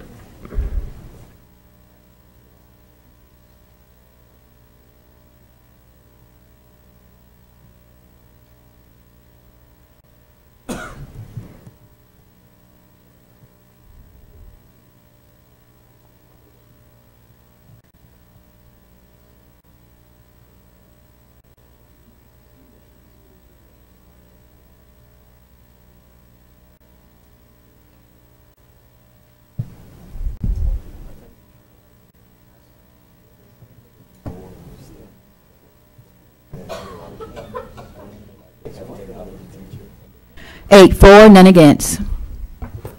Mr. Santana, do you have anything else? Mr. President, I move that the board refer the Magnet Academy's handbook as amended to the Magnet Academy's committee for further development pending certification by the superintendent and each academy principal of relevant application, enrollment, and demographic data. Okay, I have a motion and a second. Ladies and gentlemen, you have the opportunity now to comment on the sending. The motion is to send the Magnet Academy's handbook draft that was posted as amended to the Magnet Academy's committee for further development pending certification by the superintendent of each academy principal of the relevant application, enrollment, and demographic data. May I say very brief? Yes, sir. What this does not do, what this motion does not do, is remove the sibling priority recommendation from the committee from Saturday, so the 30% remains. It's sent back to the committee because I know there was some question about the veracity of the data that was presented Saturday versus some of the data that was presented yesterday. So we are asking that the superintendent and each school principal certify this data before any decisions get made. So if you're here to talk about sibling priority, you're welcome to now. That's right. I'm not here to talk about sibling priority. I would also ask, and so reading through this list of relevant application, enrollment, and demographic data, that's what the superintendent is supposed to be reviewing. I would also ask that he review the Section 7 of transportation availability in this. Right now, as it's worded, it says the transportation may, at the school board's discretion, be offered at satellite locations. We all know that may means also may not, and they may pull that at any time that they feel like it. Just to make comments around transportation for the school board to consider, from the Magnet Schools of America, who the Department of Education uses to accredit magnet schools, they have a question on their front page: what are magnet schools? The very first sentence in the answer to that: the single largest form of public school choice, magnet schools are visionary, innovative, and open to all students regardless of zip code. Transportation is extremely important if you are not regarding zip code in getting to a school. Under key facts about magnet schools from the MSA website: magnet schools serve all students, including English language learners, as well as students receiving special education services. Transportation to magnet schools is typically provided at no cost to families. Of the 17 magnet schools, 12 are located in North Lafayette City. 3 are on the north side outside of parish city limits, and 2 are on the south side, and only one of those on the south side is an elementary. 42% of the parish population lives outside of city limits or on the south side. So your 42% of the population will have 5 magnet schools that are close to them. And by taking away transportation, you're making it extremely difficult for 42% of the population to get to these schools. Giving the school system the ability to eliminate transportation at their whim will disproportionately affect families in these areas, as they have very limited proximity to magnet schools. Even if the system does not eliminate transportation, the fact that it is not guaranteed and could be removed at any time will discourage parents in these areas from applying. Finally, I believe, and I had discussion before the meeting, I may be wrong because I'm not a lawyer, but I believe that you're putting the school system in a legally precarious position. Under Louisiana Revised Statute 17158, you're required to give transportation to schools, to students, both going to public schools and non-public schools. It does have a section on how to remove that. That section reads, it addresses a written statement attested to by the chief transportation officer of the school system, the local superintendent of the school, presiding officer of the school board, that propose a reduction in or elimination of transportation services to students does not have a disparate or impact on any group of students by reason of race, creed, sex, handicap, residence, or school attended, whether public or approved non-public, elementary or secondary. In this case, the removal of transportation disproportionately harms Broussard and Youngsville residents and communities, as they only have 2 magnet schools available to them, as well as the specific schools attended. Additionally, and this is my opinion, this could be seen as retaliation for those communities and precincts of Broussard and Youngsville that disproportionately voted against the recent tax increase, with 66% of those precincts voting no. Mr. Chairman, I'm just going to ask you to stay on topic, that the motion is simply to send the handbook back to the superintendent. And I'm making a comment on the transportation portion of the handbook for the superintendent to consider. Thank you. So my proposed change to the superintendent would be that Lafayette Parish school system for Section 7. School system is mandated to provide transportation for students.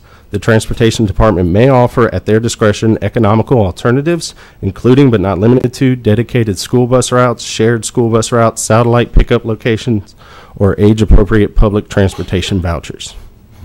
Thank you for your comments. Yes, ma'am.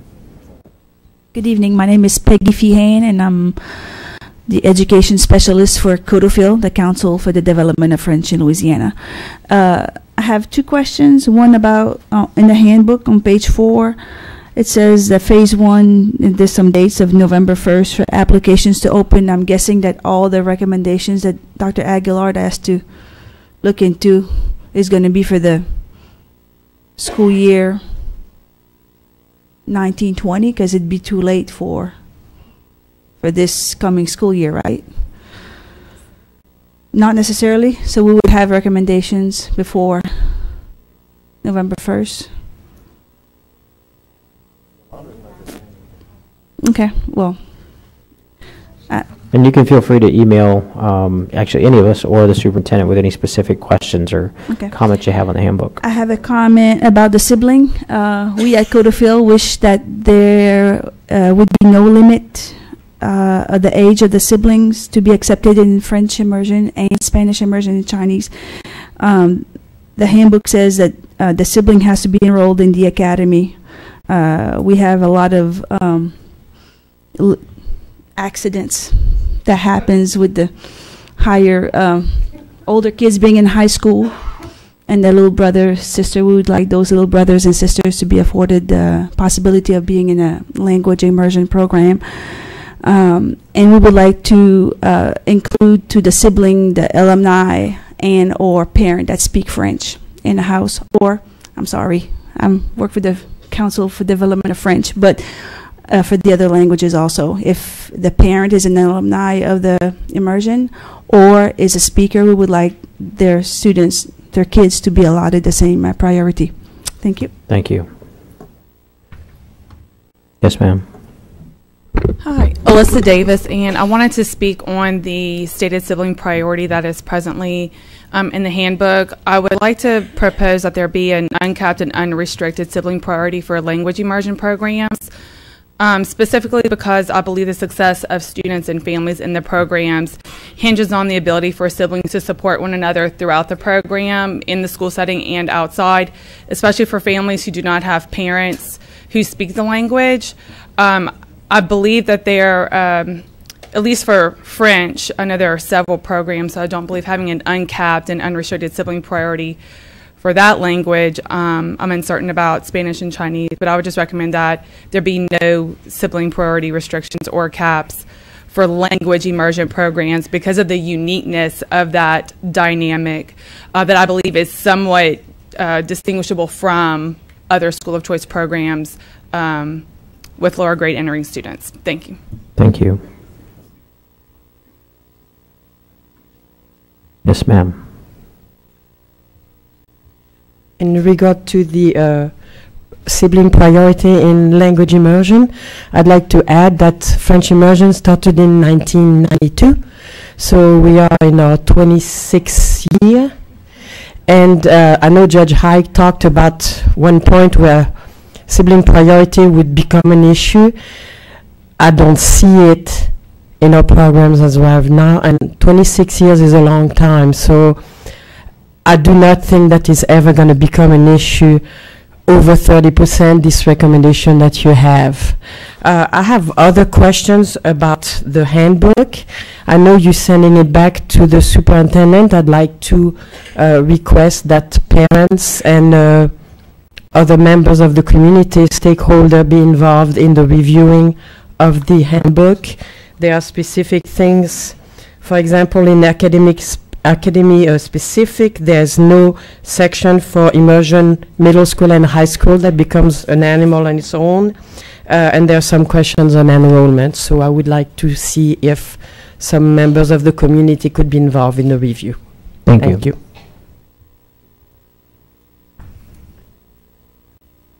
Hi, Christy Wright from J. Wallace James. I want to echo what Ms. Boudreau said, that we want to encourage you to include parents and stakeholders in the school in the development of the handbook.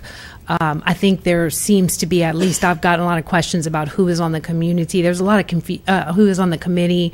There's a lot of confusion about that. So I just want to echo what she said. Please include parents and stakeholders in the development of policies that affect the children. Thank you. Yes, sir. Nick Richard, teacher at Lafayette High. I was a little late, sorry, because of catechism. We're talking a lot about the handbook, and I agree with the ladies. I want to echo what they're saying. Sibling priority, limiting it to, from what I understand, please correct me if I'm wrong, the older sibling would have to be within a grade level, and or they would have to be twins. Am I correct? No, so the language is relaxed even in the draft that at least I can check the latest draft. There's been many drafts, but as of right now, that restriction was lifted to just basically any sibling within the school. You're saying in the within academy. Within the so yes, if they mentioned an accident or happy surprise. So if you have, let's say, a 10-year difference between siblings, we're no longer saying that's a problem. I'm just making sure that I'm hearing you correctly. Well, first off, we're not speaking on the specifics of that right now. That issue. I do think that the superintendent and the committee will. Obviously, somebody's mentioned that they have a desire for that. Would have to consider if that's something that's feasible. But I can't speak to that. I don't think anyone on the board can really speak to if. A 10-year. I mean, if the sibling is not at that school, I don't think that was the intent of the sibling priority. But I mean, that's again not something we're discussing tonight. Sure, no, absolutely. And to be honest, I don't have a dog in this fight. My kids are already in French immersion. They are thriving in it. But my kids have a 3.5-year gap, 4 years school wise, and so I'm just thinking, where do you draw the line? Where is that line? Especially when it comes to language, because I can't imagine if only one of my kids spoke French. Who would they speak to? I'm not a native speaker, and I have no idea who they would speak to if not their sibling. And so I think any restriction on having another foreign language speaker in that house would be detrimental to the child and hinder what they get out of the program. Thank you very much. Thank you. Mr. Richard, I'd like to thank you for being very professional, taking off your Hawaiian shirt before coming to the school board meeting.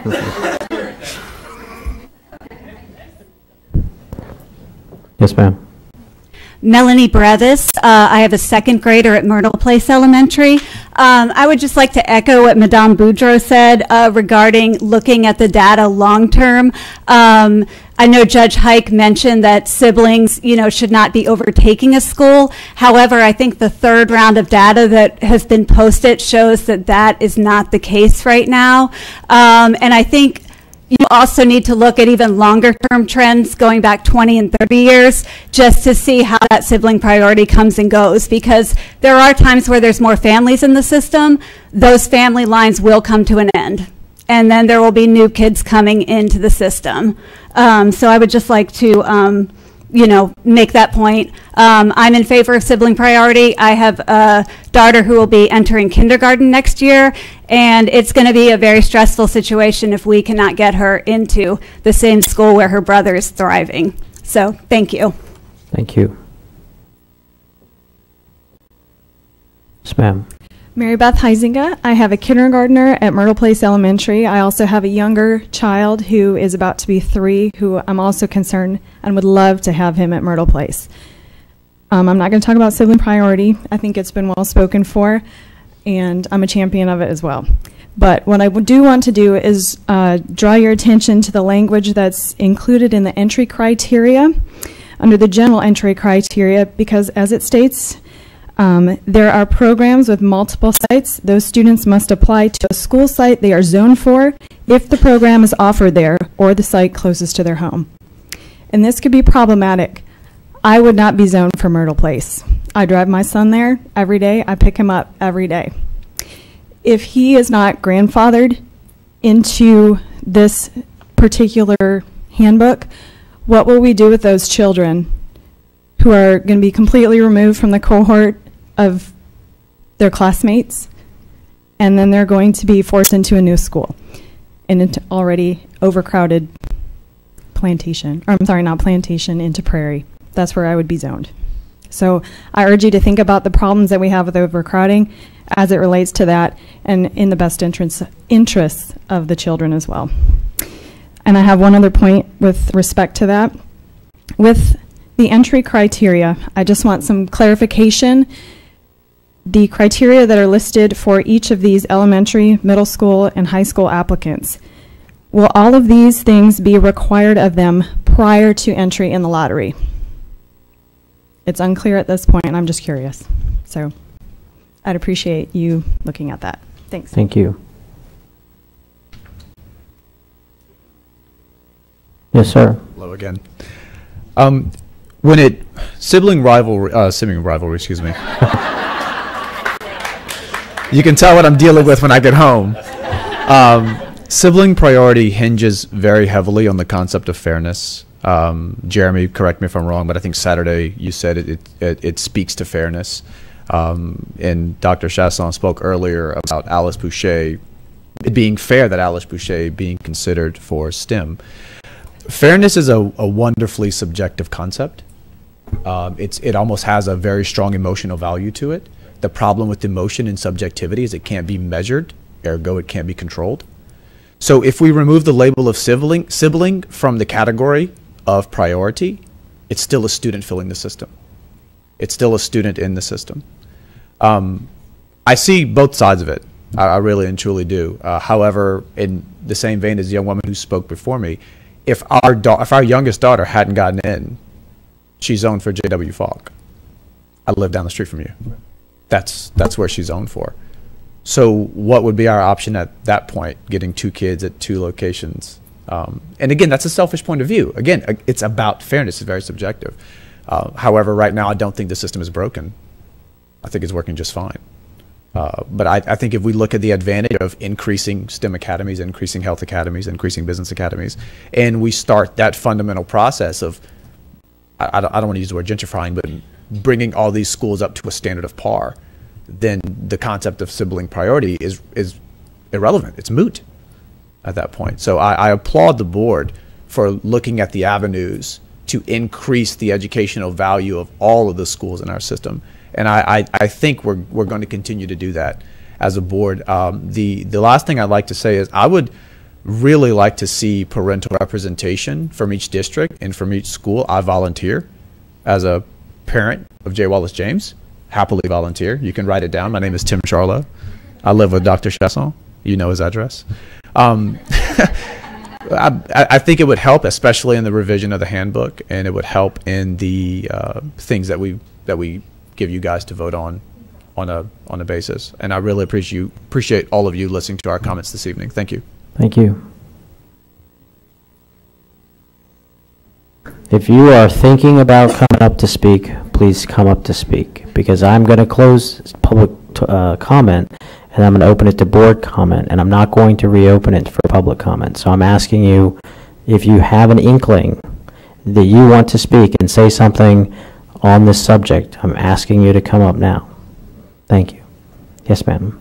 Thank you.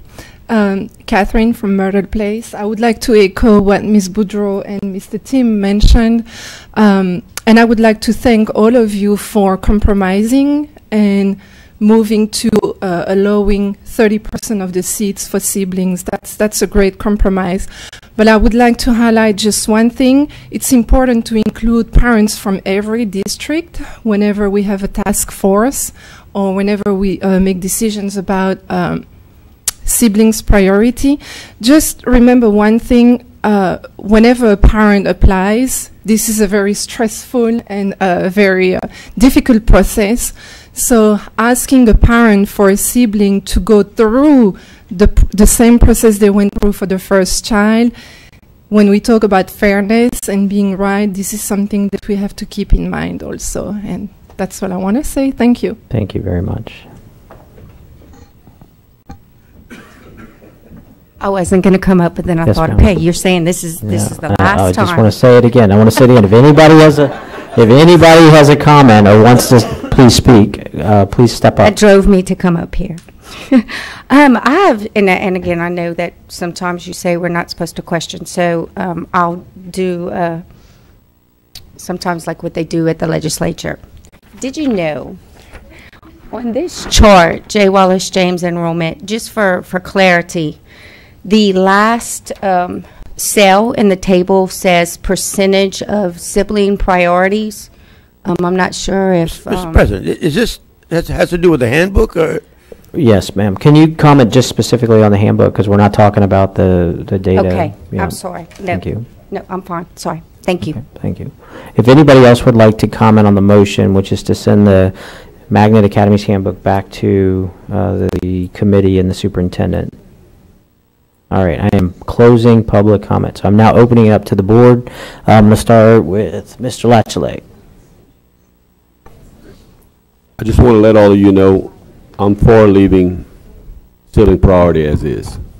My schools know that. My principals know that. I've had conversations with all my principals. 2 of them are here, Ms. Boer and Ms. Lemaire. I'm all for leaving it as is. I have no problem not voting on it tonight and sending it back to the superintendent, get better data, to look at it, get the principals' buy-ins, so forth and so on. I really ought to keep my mouth shut on this, but I'm not gonna. Sir, nobody on this board floor would ever retaliate against anyone for not voting for a tax. It failed miserably in District 5. I will fight for District 5 with everything I have. I took that comment personally. That has been focused on Facebook and talked about on Facebook. This board will not retaliate against anyone for a tax not failing. It was for facilities. Parents are okay with the facilities we have. As a board member, I am fine with that. Never would I ever vote with a mean spirit such as that. Because ask any one of my principals or anyone in District 5. I sit here because I care. And I took offense to that comment. Like I said, I should have kept my mouth shut, but I didn't. Thank you. Thank you. Anybody else on that side? This side. Mr. Hidalgo. Please, yes.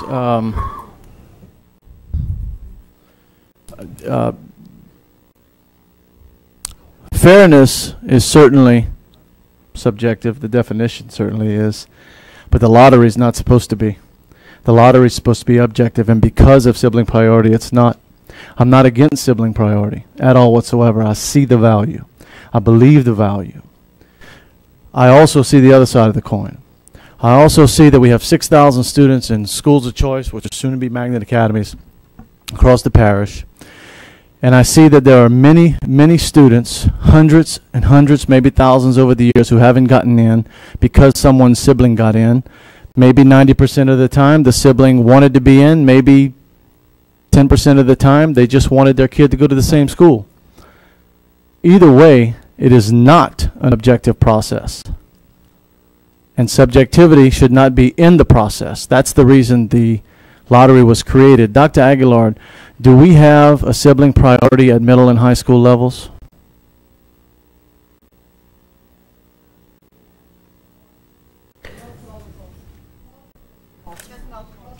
So just multiple births. Right. When did that change? It initially started with sibling priority, but how many years ago did the system change to where middle and high schools no longer honored sibling priority?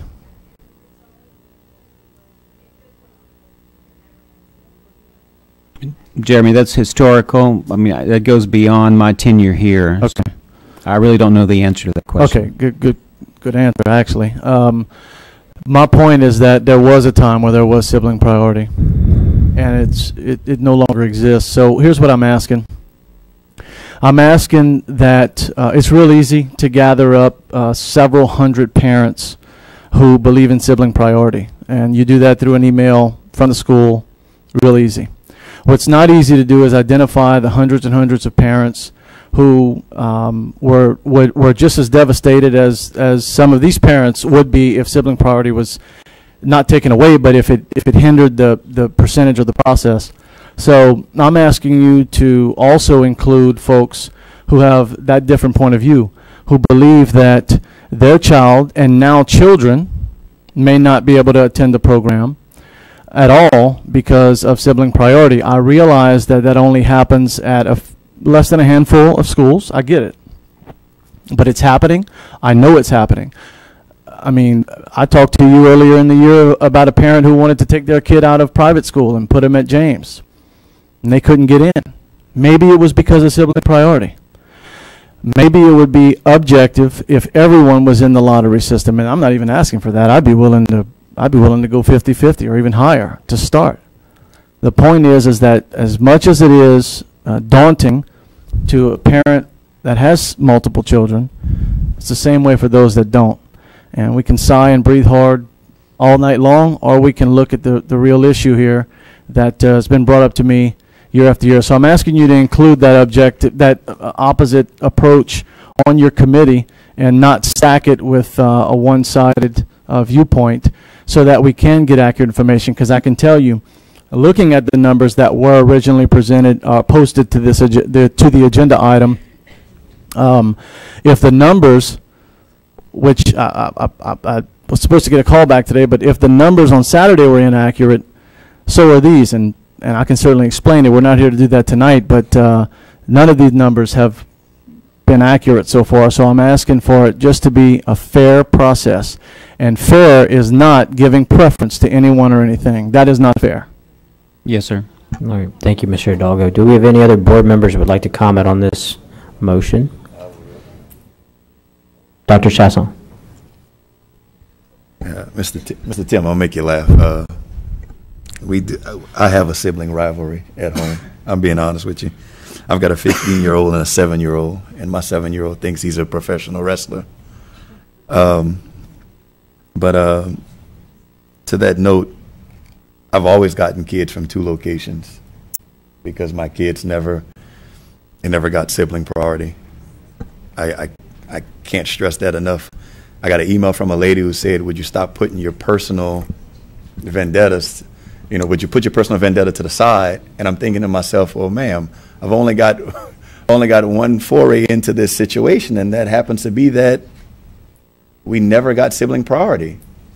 So when it came down to, thank God I at least see 2 people nodding their head that don't get sibling priority, because I know a lot of folks may not believe this, but the vast majority of applicants are non-sibling applicants. Like the vast majority. The vast majority.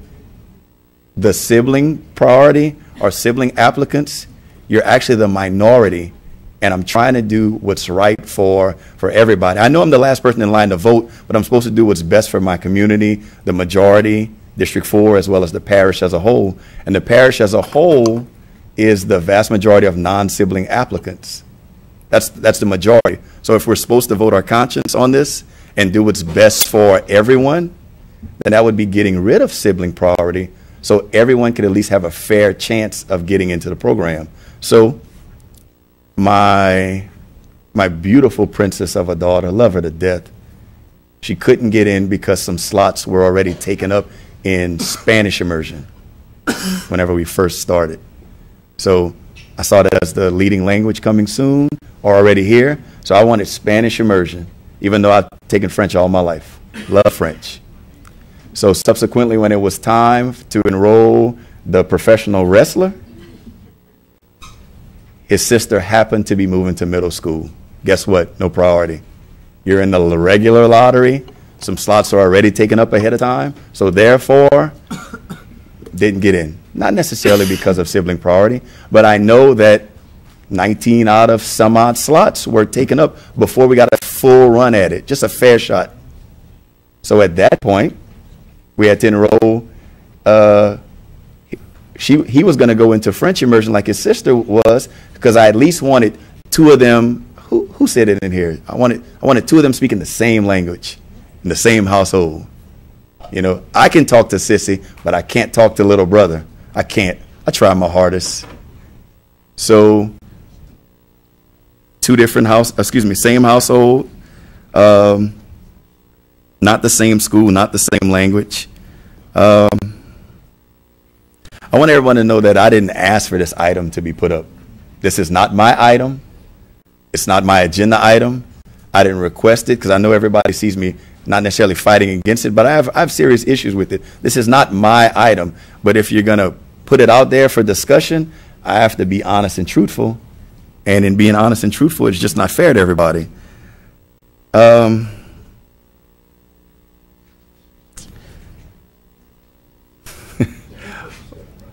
Yes, sir. The handbook discussion, but the sibling priority is mentioned in Sibling the priority is a section part of of the it. handbook. So this was a part. I was going to ask for a little chair privilege to make my points as well, so everyone can hear me every single time we have a meeting. Someone even mentioned old and new family lines, and eventually they'll come to an end. But what about my kid? The family line didn't come to an end by the time those sibling priority seats were already taken, and that's the vast majority of folks that are emailing me. I need everybody to understand that. The majority of emails I've received are, please, give us a fair chance. We're not, this isn't, first off, if you do want to address the board, you have to step up there, but I've already closed public comment. And so. listen, I've got no problem. That young lady who mentioned that, I love her to death. Her name is Tally McDaniel. Me and Tally went to high school together. We love each other to death. I asked the lady in an email, I was curious to know, why isn't everyone showing up? If you want to fight for, I see 2 or 3 people nodding their heads. Why isn't everyone showing up? They say, well, the folks that are showing up is because you're taking something from them.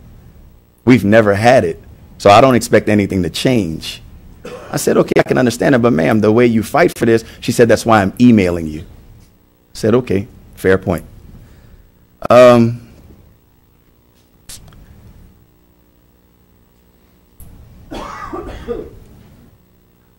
A lady emailed me and asked me, why did I want to get rid of sibling priority? I said, well, ma'am, it's not fair. If the overwhelming majority of applicants are non-sibling applicants, then you're not doing what's fair for the majority. I understand when folks are told, hey, I want sibling priority, you told me about sibling priority, but I mean, I have an issue because I don't remember this board voting on sibling priority. I don't remember the previous board voting on sibling priority. I don't remember the board before that voting on sibling priority. At some point, and please, somebody correct me if I'm wrong, because I went back in the minutes and I cannot find anywhere that sibling priority was voted on to be included in the application. At some point, well before I was on the board, well before I became a father, that it just kind of manifested itself. So now we need to vote on it to establish it. And I'm perfectly fine with it if it's passed, because same reason why the lady didn't want to come, and the other people, I'm assuming, I only asked one lady, because her and I had 19 messages back and forth. She felt defeated already. What's the point? So I'm thinking that the majority of folks aren't fairly represented, because it's not equal and fair to everyone that your 5-year-old gets a seat before mine does. I don't think that's fair. I never have. I never have thought it was fair. Never. I'm sorry, guys. I don't. It's not fair. How do I explain, hey, listen, we've got a kid on the way right now. Guess what happens whenever that kid 3 years from now makes it into the school of choice application? Guess what happens? My 7-year-old, he's going to be off to another school. We don't get sibling priority. So I need to go whisper in mom's belly, hey, listen, you're going to be discriminated against ahead of time. I just want you to know that. Guys, listen. Understand, guys, when you hear discriminate, that's not racial. That's not racial. Don't take that tone. It's true. That kid faces less of an opportunity to get into a school of choice because he doesn't have a sibling. Excuse me, she won't have a sibling that will be at the school to get priority into the school. So we face less slots ahead of time. I know my unborn daughter faces less available seats ahead of time. How fair is that? Somebody explain that to me. Or the vast majority of people that apply. So when the final numbers are going to come out, everyone will see that the vast majority of applicants are non-sibling applicants. So I'm supposed to fight for the majority. So I'll stop right there because I know this is not a very popular topic amongst this particular crowd. I understand the grandfathering in. I understand people want the priority, but it's the same topic of discussion that I had with a different lady in the email. She told me that that's not fair, that's not fair, that's not fair. So what you mean to tell me is that my kid is going to face less of an opportunity to get into a school of choice if you get rid of the sibling priority. I said, ma'am, that's what the majority is screaming ahead of time, that they face less of an opportunity. But I'm telling you that it'll be fair for everyone. She told me that if everything was fair, then everyone would hit the lottery and we'd all be millionaires. And I said, ma'am, the fact that the lottery is fair is the fact that not everyone is a millionaire.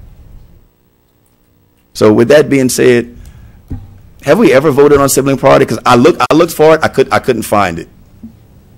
And I'll stop with that. Thank you, Dr. Chasson. Dr. Aguilar? Dr. Chasson, sibling priority was in the 2005 policy, JBCCA, adopted by the board. Thank you, Dr. Aguilar. Do we have any other board member comments? Madam Secretary, I call for the vote. Board members, while we're voting on this, we do have an administrative action. We need to re-vote on the consent agenda. But we'll, Mr. Lache, just hold on till this vote's finished.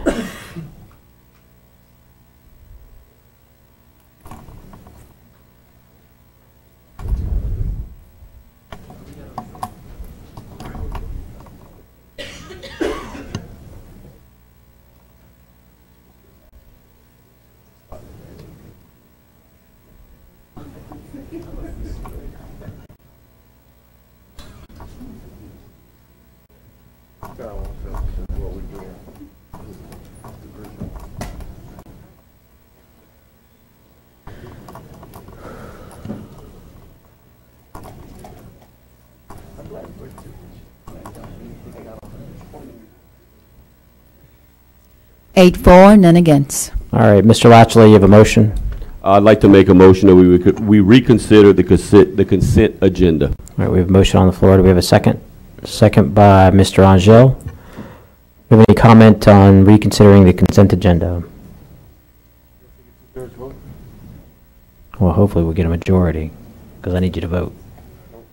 All right, I'll call for the vote. Unless there's a public, I'm sorry, board member comment on this? Yes, I mistakenly voted for something that I needed to abstain from. Thank you.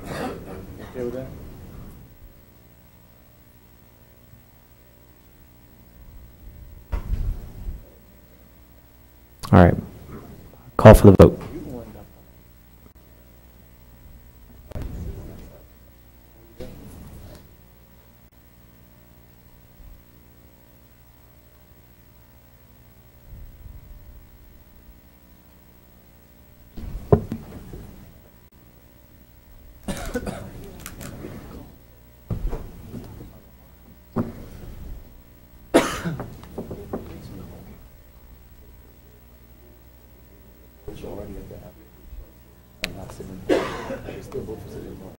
What's up?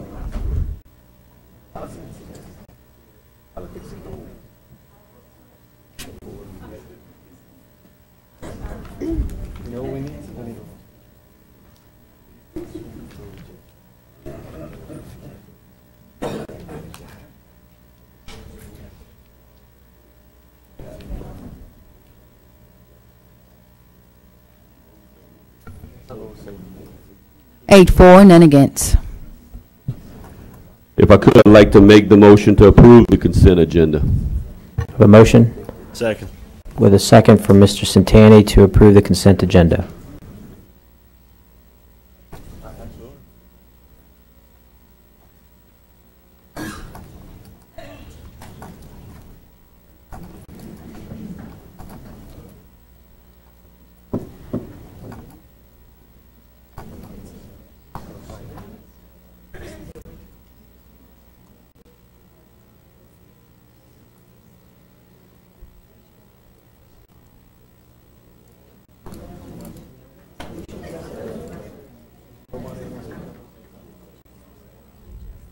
All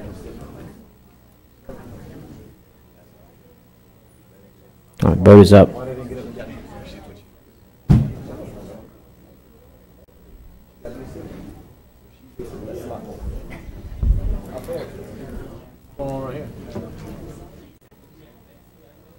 Did you get everybody to vote? Mr. Broussard?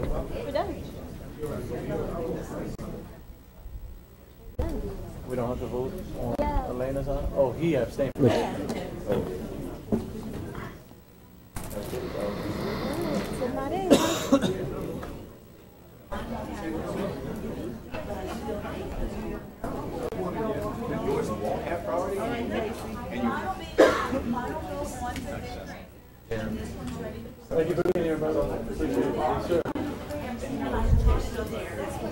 How's the vote coming along? I think we voted already, huh? We voted already. You just have to give the final vote. There we go. 7-4, 1 abstain. All right, that concludes the action of today's meeting. Thank you. Meeting's adjourned.